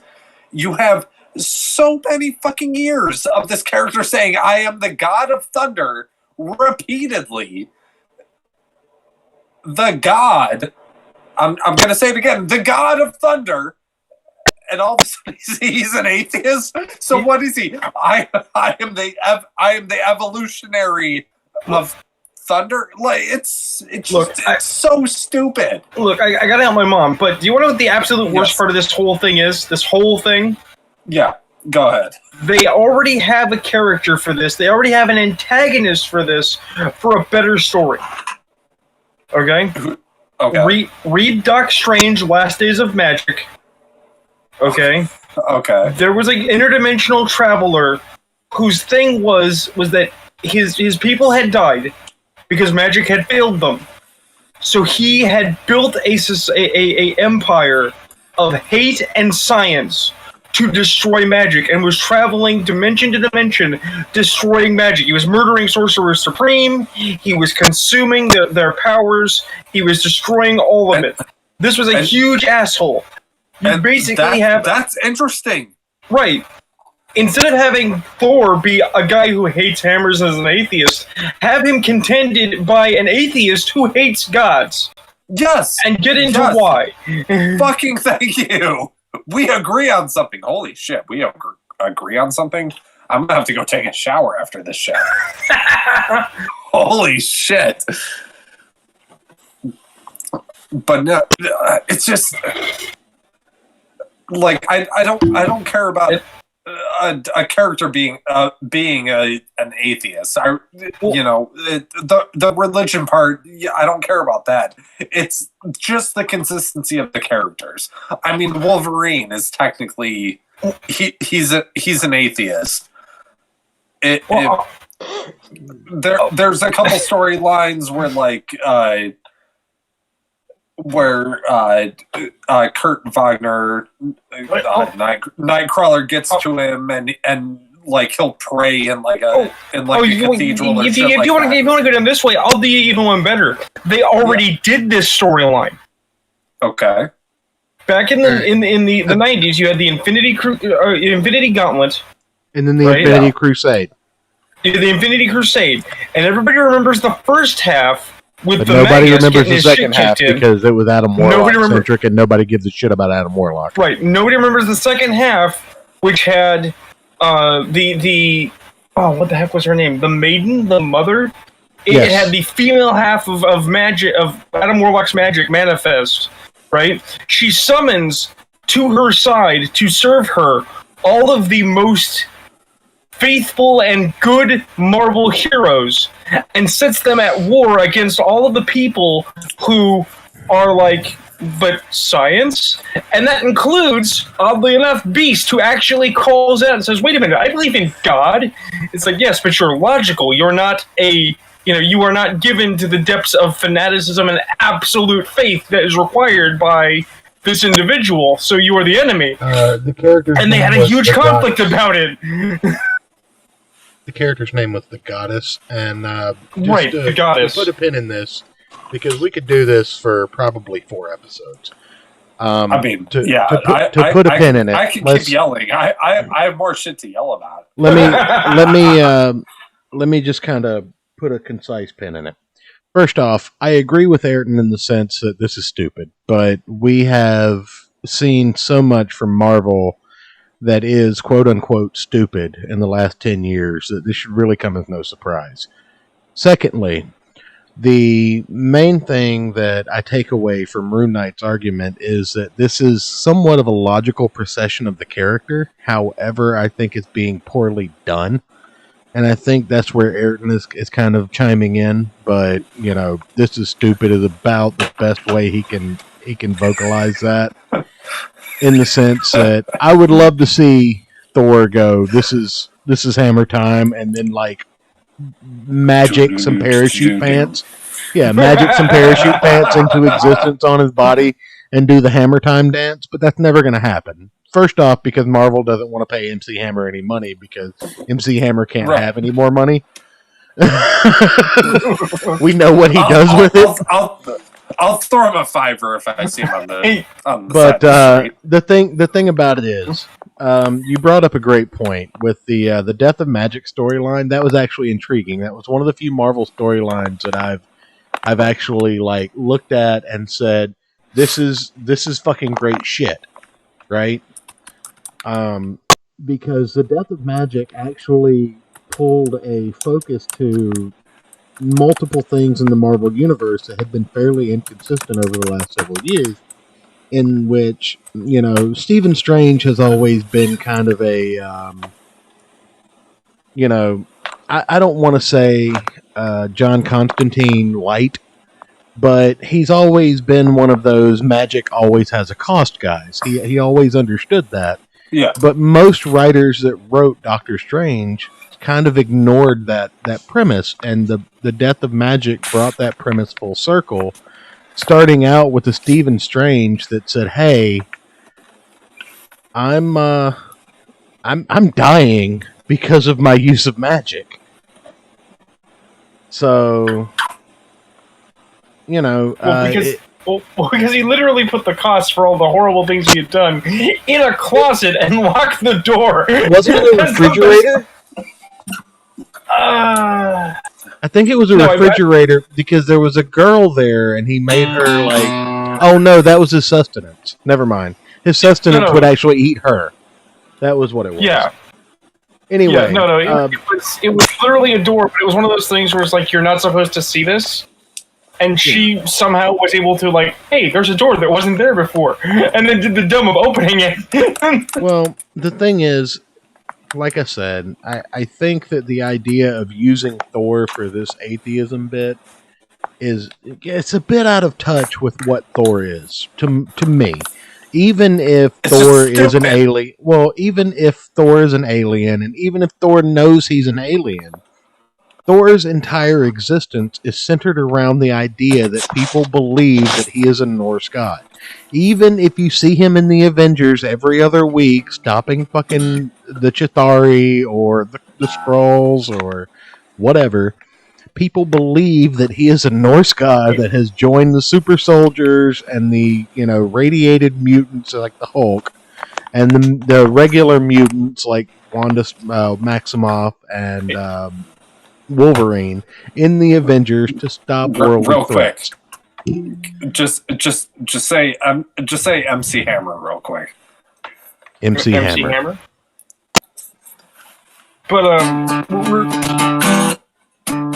real quick before I step aside for a second, another thought that occurs to me: I know a character they could have done this storyline with, could have approached this idea a million times better from a heroic perspective, and it would have even played to their current politics, which is the actual offensiveness.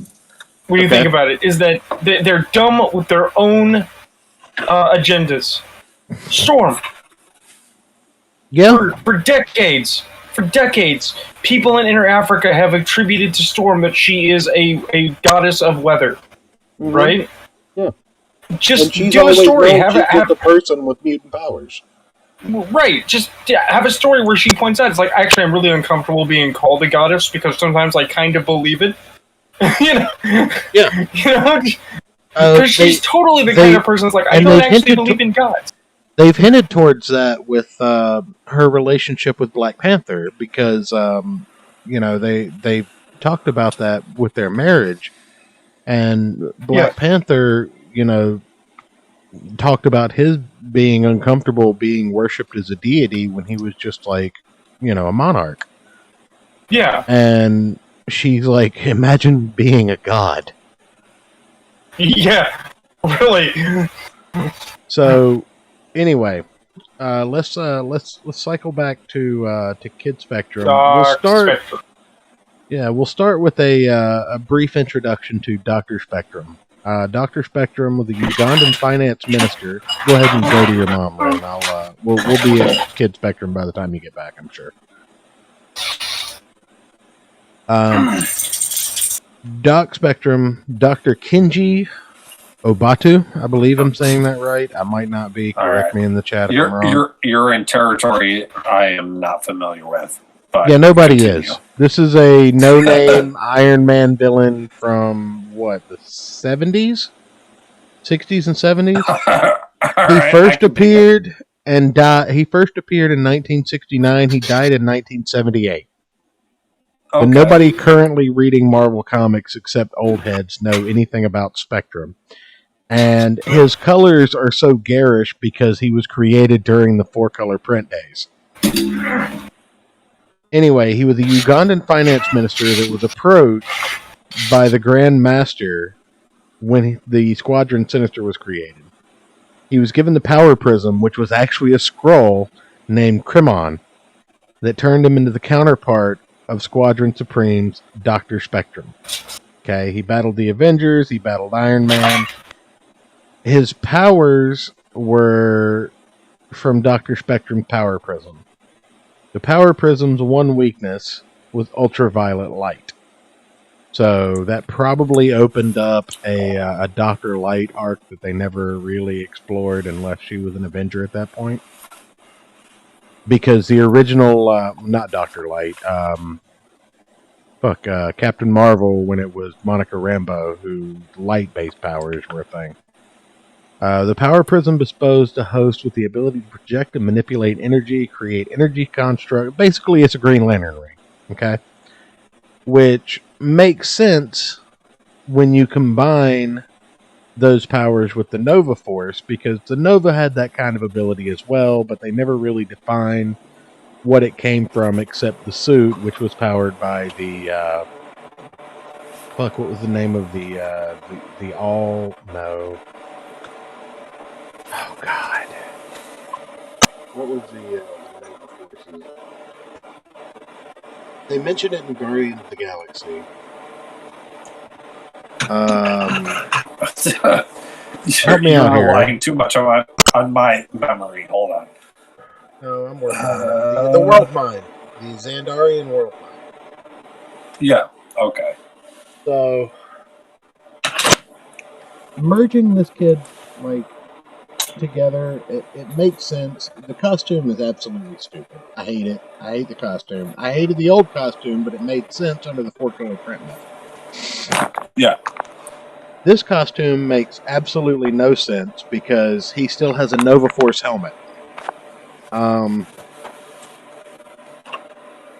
There's no Nova Force if it's Kid Spectrum.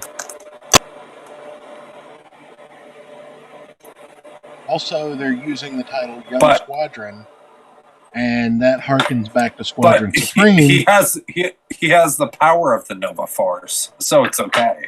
No, he doesn't. We don't know that. I really should have. Let's look at the article on really should have comicbook.com. cameras for this, just so you can see my eye roll during that comment. Spider-Man, Miss Marvel, and Nova, the founding members of the Marvel's champion teams, are getting brand new origin stories as part of Marvel's upcoming Heroes Reborn event. Fuck off on that. The event imagines what the Marvel Universe might look like without the Avengers. No Avengers means no champions. Instead, Miles Morales, Kamala Khan, and Sam Alexander come together to form the Young Squadron, the next generation of Marvel heroes who come together to do battle with Deadpool. You can eat my ass, you fuckers. Thank you. Heroes Reborn, Young Squadron #1 is written by Jim Zub, which I actually have a little bit of respect for Zub. He's not bad. And art by Steve Cummings. I don't know anything about this guy. I might, but I don't recognize his name. And reimagines these beloved heroes like fans have never seen them before. In Heroes Reborn, Marvel's legacy heroes find different mentors than those they now have, each a member of the Squadron Supreme of America. Okay. Let's talk about Squadron Supreme for a minute, okay? Hold on. Go ahead. I have a stockpile of ammunition for my gun, but I only have so much. So I'm back. You can only shoot yourself so many times. According to anyone who talks bad about Hillary Clinton.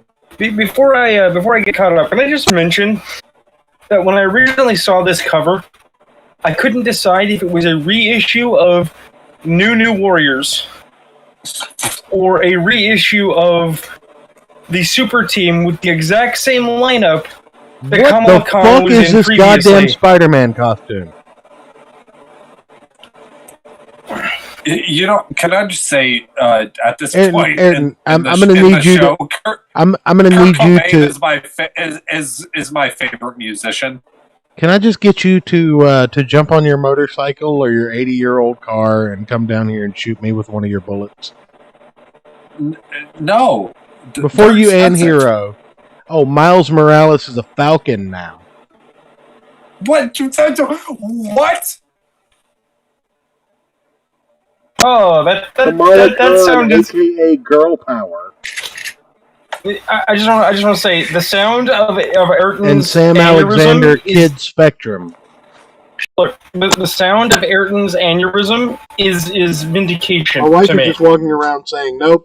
Holy shit! When Ayrton's aneurysm was so strong, he fell out of the show chat. That fucking shotgun didn't work. God damn it! Yeah. This is my Grogu in the background. My wife's Grogu. It committed suicide when I started talking about the Squadron. I want to be clear. For me, this is just vindication. This is gonna go rich, creamy vindication. Tomorrow, I'm going to the gun club and I'm going to go start a fucking 50 cal. Do you want to know why this is vindication for me? Why is that?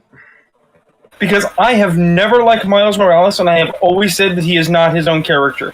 Okay, well that's fine, but I actually have a completely different view, and it's fine that we disagree on that. But for my 9-year-old son, having a Miles Morales Spider-Man, I know you've mentioned.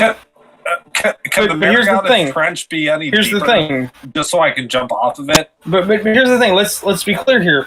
So Miles Morales so the oceans are shallow. Miles Morales is Spider-Man, right? and now they've stripped off his Spider-Man suit because it's a racing stripe, and they've slapped on the Falcon. Yeah. And we're supposed to believe that they're entirely different versions of the character. No, it's the same superficial trite. Yes. Now, And here's the thing. now they're doing Nova, and that's Miles works as a Spider-Man for the simple fact that, and this is just my belief, but Miles works as a Spider-Man for the simple fact that once you've evolved Peter Parker into being Dr. Octavius and Reed Richards in one body, basically, once he's become this super rich leader of Parker Industries and his own version of Norman Osborn, having that new kid on the block that's just your friendly neighborhood Spider-Man and, you know, just kind of fucking slumming it to get by, it works for the character, first off, and it doesn't denigrate the evolution of Peter Parker. But Also, doesn't this in turn denigrate the evolution of Miles Morales because now he's just yes, Wilson? absolutely. Which means he's also he's like, why is he Kid Falcon? Because he's the black kid. That's why. Oh well, yeah, absolutely. And Kamala Khan being girl power, what the shit? Like, I had enough of a problem with her being Miss Marvel because that means that Miss Marvel is now Captain Marvel, and I never appreciated that ever, and will never. Captain Marvel is, you know, a legacy given to someone who deserves it, and the bitch that basically gave Rogue her powers is never going to be worthy of the Captain Marvel branding. Now, let me just flex on you guys real quick. Are you familiar with the Squadron Supreme? Yes, they were from Ultimates, right? No. Okay. Well, they might have been involved in the Ultimates, but here's the thing. The Squadron Supreme dates back to 1971. It's Marvel's version of the Justice League. This is where you got Hyperion, Nighthawk, Dr. Spectrum, Power Princess, and the Wizard. Let's just take that into account real quick. Marvel's version of the Flash, because they had already come up with Quicksilver, was the Wizard, and he never peed on anybody. The horrible missed of an opportunity. If Comic Con's a thing up here where I'm at, I'm actually no. Wizard. I will undo that. I will not say that it is a horrible missed opportunity that the Wizard never pissed on anyone. I would say it's a horrible. I will say it's a horrible missed opportunity that they never had a villain who was afraid he was going to get pissed on. What do you mean? It's like, because he's called the Wizard. What do you think? No, you're being short-sighted, Novel Bro. They should have had a villain called the Proctologist. Novel Bro, RuneKnight. RuneKnight. Fuck. God. I am not that Scottish. Anyways, no. Or that drunk. Shut up. His main villain should have been called the Proctologist. Anyway. Clearly he needed a French villain called the Bidet. First off, before we get too far off brand here, the Squadron Supreme... Have we been on brand? Actually, you two arguing about, religious philosophy for an hour and a half was pretty on brand for the show. I appreciate it. All right, fair enough. Every so often we have to remind people that we are actually intellectuals. Speak for yourself. And it's the equivalent of monkeys throwing rocks and screaming, but at least it's intelligent. Speak for yourself. I actually enjoyed the shit out of it. That's why I didn't interrupt or change the subject. Yeah, but we're talking about the Squadron Supreme. Yeah. Well, the Squadron Supreme were, originally introduced in the 70s. And every successful version, in my opinion, now there may be some people out there who appreciate their heroic versions and whatnot, but every successful version of the Squadron Supreme has been evil. Okay? Hyperion has been like this massive cocksucker who was married to Power Princess who was cheating on him with Nighthawk. That's been the Squadron Supreme that I knew. in matter of point, as far as I know, Nighthawk is the only guy out of that group that's an actual good guy because he got a standalone. Well, no, they brought him into the mainline DC universe after Secret Wars, if I'm not mistaken. Marvel, When all of the Marvel universes kind of merged into one because of Reed Richards meddling. Oh no, I was thinking about Darkhawk. Darkhawk got a standalone. Yeah, Darkhawk got a... Well, so did Nighthawk and Hyperion. They both got standalones after Secret Wars 2015. But no, I thought... That's the thing, I was under the impression that there was an Ultimate storyline where the Squadron Supreme comes to the Ultimates universe to lay into Black Nick Fury because Black Nick Fury has been doing underhanded shit on the side. You may be right. I never really gave a shit about the Ultimates for the same reason I don't give a shit about anything happening in comics these days. Nobody gives a shit about the Ultimates. The only thing I care about in the Ultimates is that the Blob ate Janet Van Dyne and Captain America was a misogynist and a racist.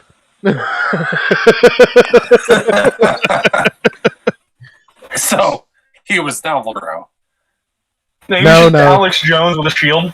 Basically, he was just Alex Jones with a shield. He probably had tranny porn on his phone. I don't like him turning chemicals to the water that turn the freaking frogs gay. But this is just another step in the wrong direction, I think, for Marvel. Like, I honestly think DC is doing more to repair their brand, like, legacy than Marvel is. And this Heroes Reborn thing is going to be a nail in the coffin because you're introducing things to an audience that doesn't exist. Marvel is barely limping by on the dollars that they get from people who still buy Spider-Man, the Avengers, Green Lantern, or not Green Lantern, Spider-Man, the Avengers, Wolverine. What else do they have? Maybe new movie viewers that come out and want to buy number ones of old comics for exorbitant amount of money. But you also have the continuing problem that we've already talked about, that other people have already commented on. Well, you go to the theater, you see what is essentially a Silver Age version of a character, you love it, you decide, hey, I'm going to jump onto the comics train now, you go buy a book, and the book is talk about this. Well, let's just talk about this for a minute, right? My kid, 9 years old, gonna be 10, loves Miles Morales Spider-Man on the PS4. Okay? Yeah. So we got him this game, and then he wanted to read some Miles Morales comic books, so we got him a trade paperback. And he enjoys that.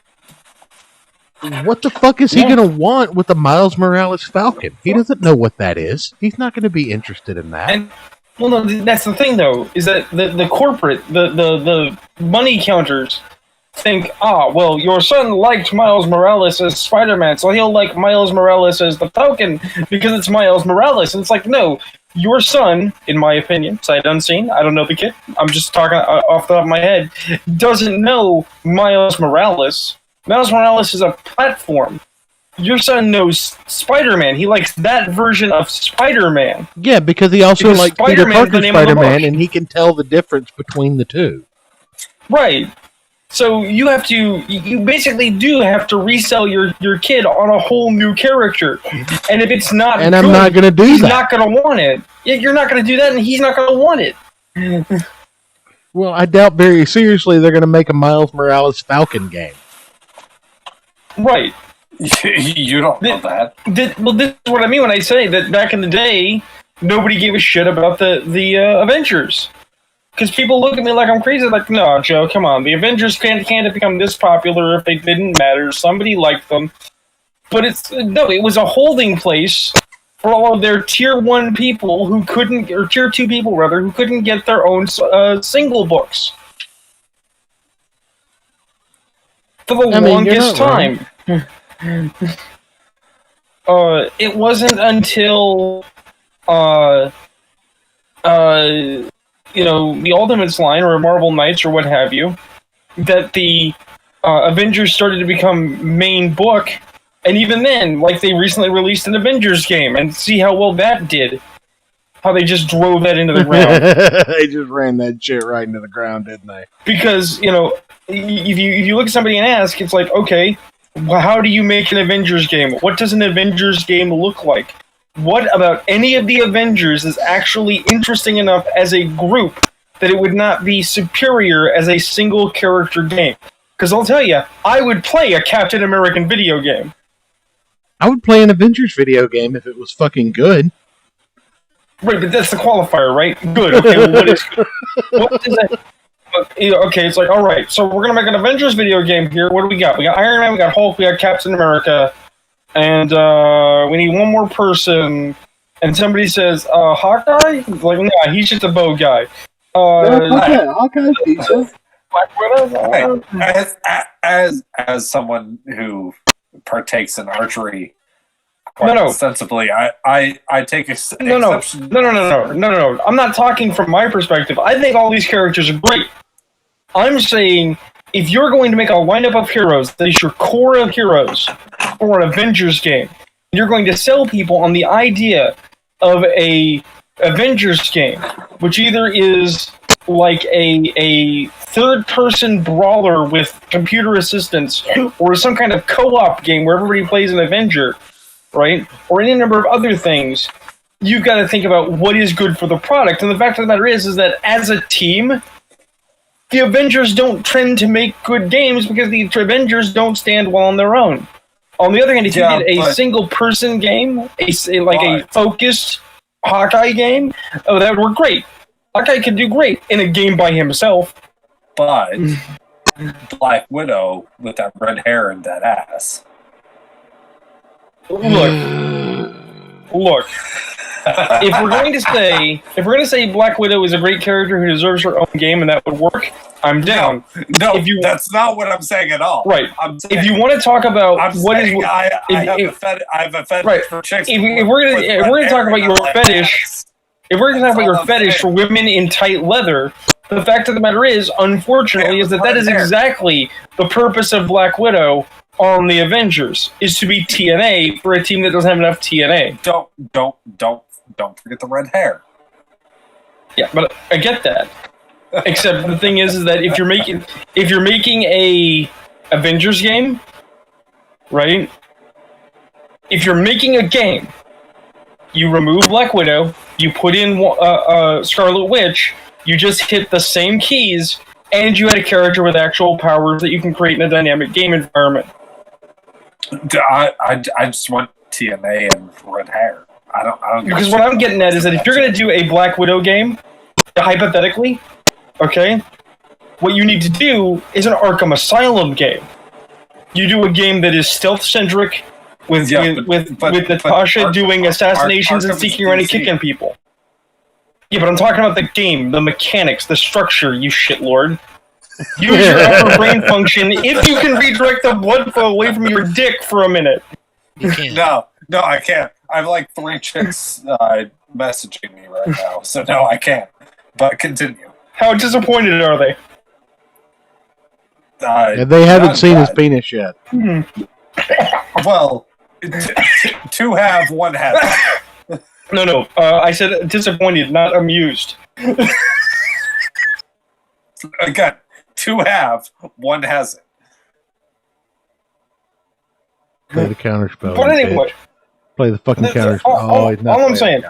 All I'm saying is, Marvel it's not even Disney's oversight, because they didn't need Disney to fuck it up. Marvel hasn't been using their properties right for a long time, and it's in fact intermedia. It's different media fronts aren't using it right. I actually went and, as you recall, I actually downloaded an old game that was like, oh guys, we gotta try this, to discover that it was shut down. They shut down the Marvel-themed Diablo game that was actually really fun. Could you play as what? Black Widow? What was the name of it? You could. Oh, the one that you were telling me about. Omega, yeah. Which was actually really fun. And I beat it as Punisher. Well, of course you did. Punisher has bullets. Punisher has bullets and took a battle van to hit Loki in the face. It was fun. Literally, one of your powers is you summon the battle van. It drives in, peels out, it opens up, and you get bonuses like you just pulled guns out.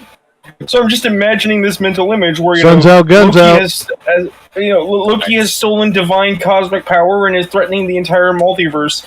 And here comes Frank Castle hitting him with a van. It's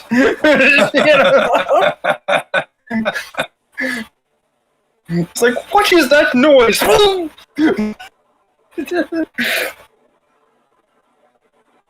It's called a Ford fuckface.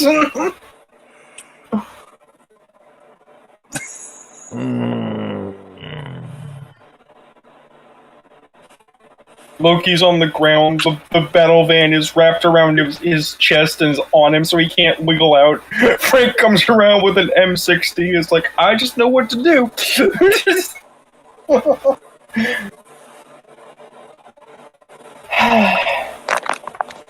But we can't have nice things.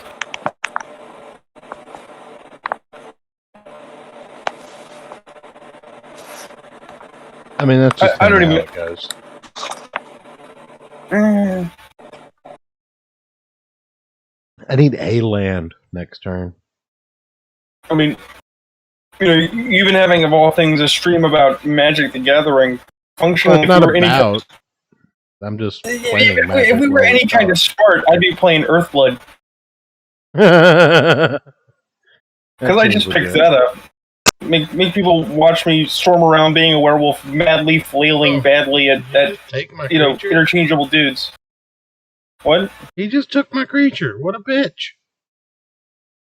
Well, punish him. Punish him with your anger. I'm going to drop an Embercleave on him if I get any land whatsoever next turn.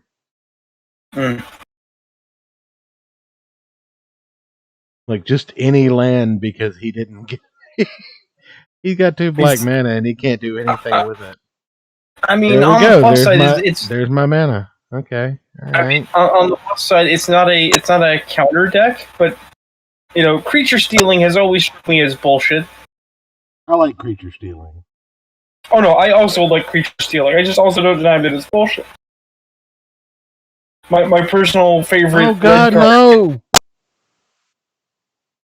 My personal favorite red card is Treason. Where for one combat round, your dude works for me. All your dudes belong to us. Nah. I just lift your biggest monster, I paste you in the face, I run away laughing. Then he goes back to you. Steve, you can have him back when I'm done with him. And that makes me unhappy. Yeah. No, I'd rock it. I feel your pain. It's okay. Oh, God damn it! I gotta play more X. I miss my spider bros. Just need the. Oh God! Why are you dumping all my fucking mountains into the graveyard? 3 of my 5 mountains into the fucking graveyard. What are you, fucking whore?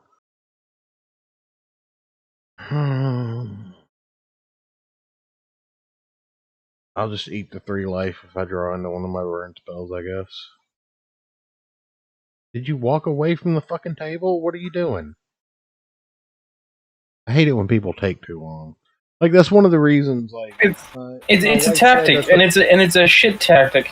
Well, my wife said something about along the lines of the first rule of Magic is to read the fucking card, RTFC. Yeah. And, she's right, but the thing is like, the reason you can't do that in Arena is because you just don't have that kind of time. Well, that's what I'm saying. It's like, it's a tactic, and it's a bullshit one, because there are people that they will, they'll get they get their hand, they'll look at their cards, right? But what they're actually doing is they're playing against you for time, for you to get frustrated and quit, or for you to drop because the service is iffy at best. Because I have won so many games from other people crashing out. Right. I personally never understood. It's like I can read my cards at a glance. I know what they do. I don't need 5 minutes to understand my card. I'm talking about the opponent, right? Right. You got to double block the fucking Lotus Cobra, you bitch. How does it feel to step on Snack?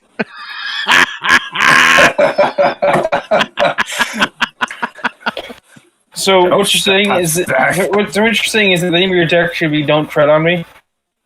No. I only have two Lotus Cobras. Snack Eye, Brett, or RuneKnight, whoever you are. Fuck. Who the fuck do you think I am? You just keep changing my name. Dude. All of them. He's all of them. You are the embodiment of everyone in the server. I am the Alpha and the Omega, the beginning and the end, the infinite and the end. If I get one land next turn, I win, and he doesn't realize that. Church has been waiting for my return for centuries. Peace be upon you, children, for I am come and I bring war, devastation, and terror. And Correct. all mockery of the Jews and their one God will be kept to a respectful minimum. No, I eliminate the juice. It is delicious. You know, because you open up the fridge, what do you got? You got creamery, you got purple stuff, you got milk. Oh, you got Sunny D. Right. Man, I could go for some purple stuff. I'm gonna have to. I've always wondered what the purple stuff is. I think I win stuff right sounds here. fucking delicious. I mean, I dated a girl in high school whose nickname was Purple Stuff. So Really? yeah, Was she delicious? oh, magically delicious. I think I win right here. Do you? I do. You win, but you sold me in room. Oh on shit! this How did you stream, get so 3 still life back, you lose. piece of shit?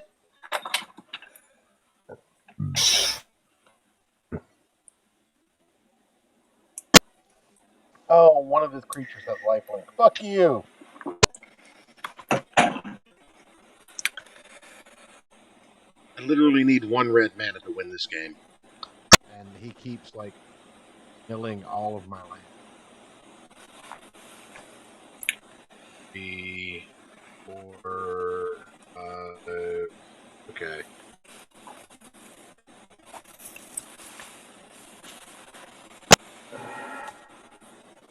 That's so much. What? You I hate need that 1 so red much. mana to win this fucking game. Okay. Let me just say. And Let me be clear. Okay, go ahead. No. I was just pulling an Obama. Oh. But Okay. fucking pull another and- son of a bitch!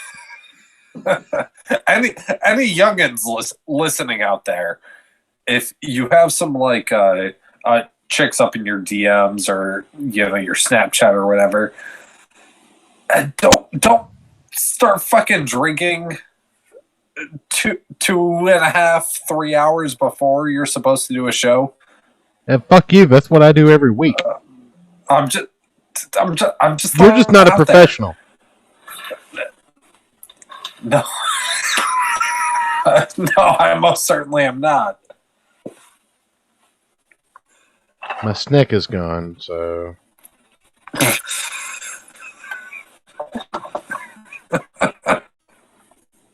No, step on snack. no step on snack. We're kind of a fucking Dude. standstill here. Dude, what about the fucking stocks? Like fucking GameStop. Holy shit. Our Where's it at code's right now? that whole long. It was under $100. It was like 98. I think when I checked a couple hours ago. My life depended on it, right? I wouldn't buy your mother if my life depended on it right now. Aww. 1, 2, 3. Hold on.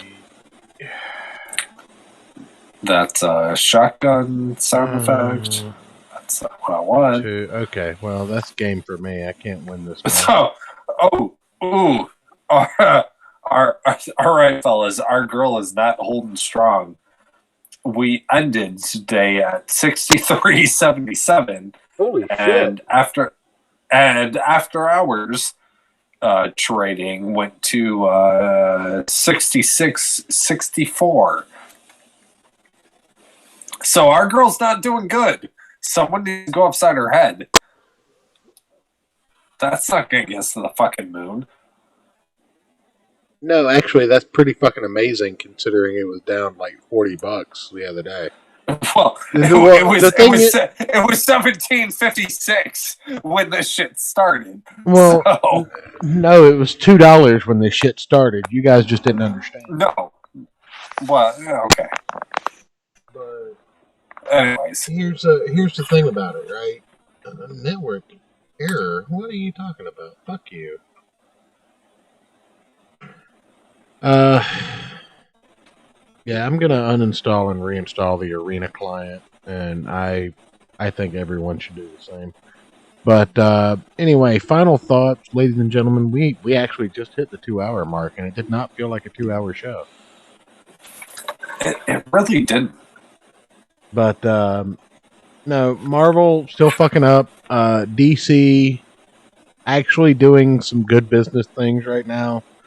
I wouldn't invest in GameStop right now because the whole thing was to hold the line until the short squeeze got called, and that was a Friday and a half ago. So just follow Wall Street Bets if you can get in there. You know, be very cautious with your money if you can't afford it. If you can't afford to lose the money, don't put it in the market. That's the advice the church leaves you with this weekend. Ayrton, what are your final thoughts here, buddy? My final thoughts are Don't start drinking 2.5 hours before the show. Got it. Right. RuneKnight. Right. If you're gonna do a live show, what are your final thoughts here as a non-alcoholic? Hey, I had shit to say, you fucker. I know you did. Go ahead, say it. Okay, don't start drinking several hours before a show. 2, be a professional like church. Start drinking several hours before the show. No. Wait. No. We got one thing to do. We do have one thing to do professionally before we end off. Go ahead. Hold on. Let me see. Indy, go ahead and finish your final thoughts. Well, okay. So my final thoughts are: people need to stop being fucking retarded.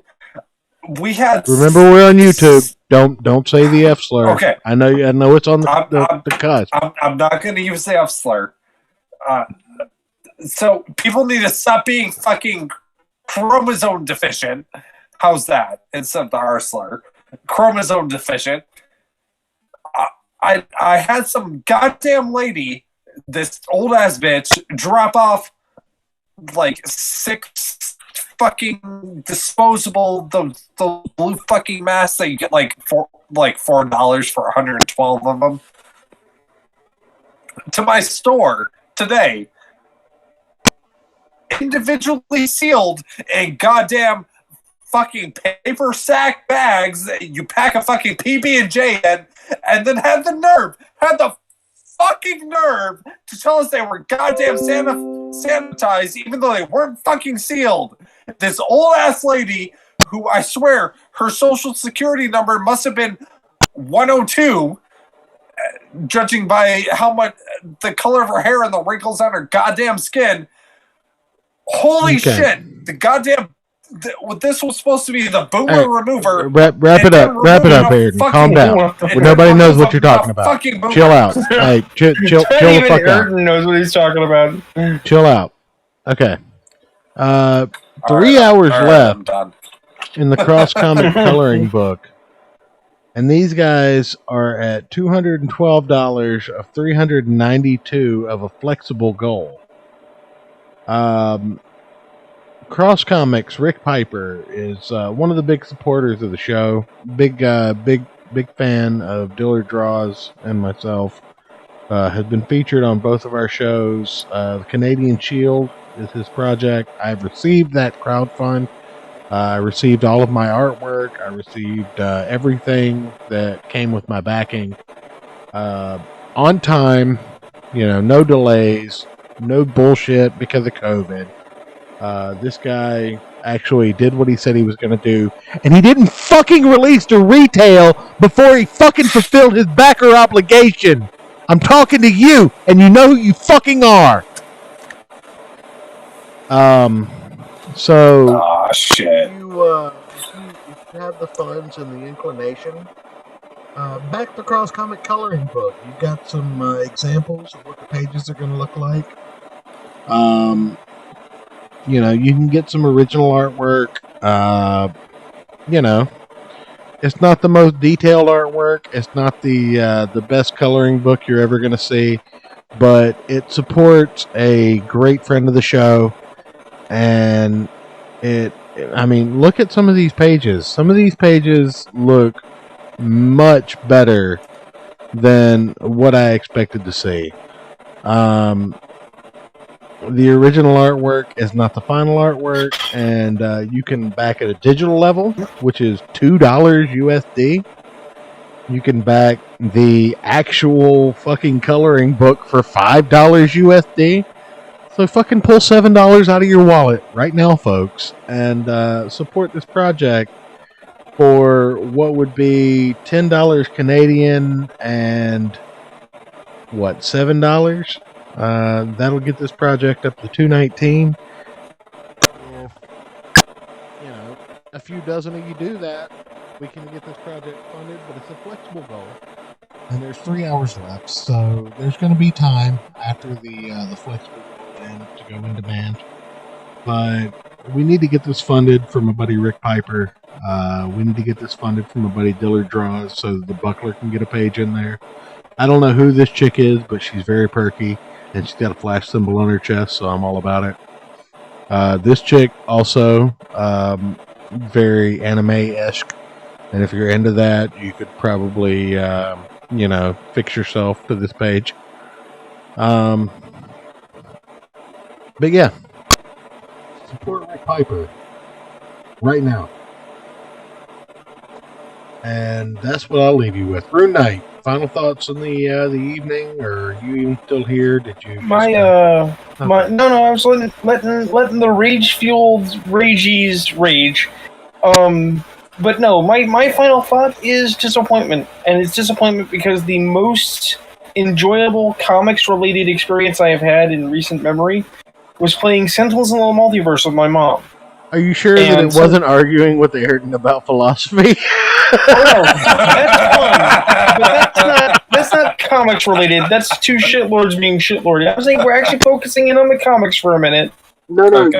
you made a point. You made a point to show up on a show that is basically and fundamentally revolving around comics to argue about religious philosophy with another shitlord who is obscenely drunk. I'm just saying, if you're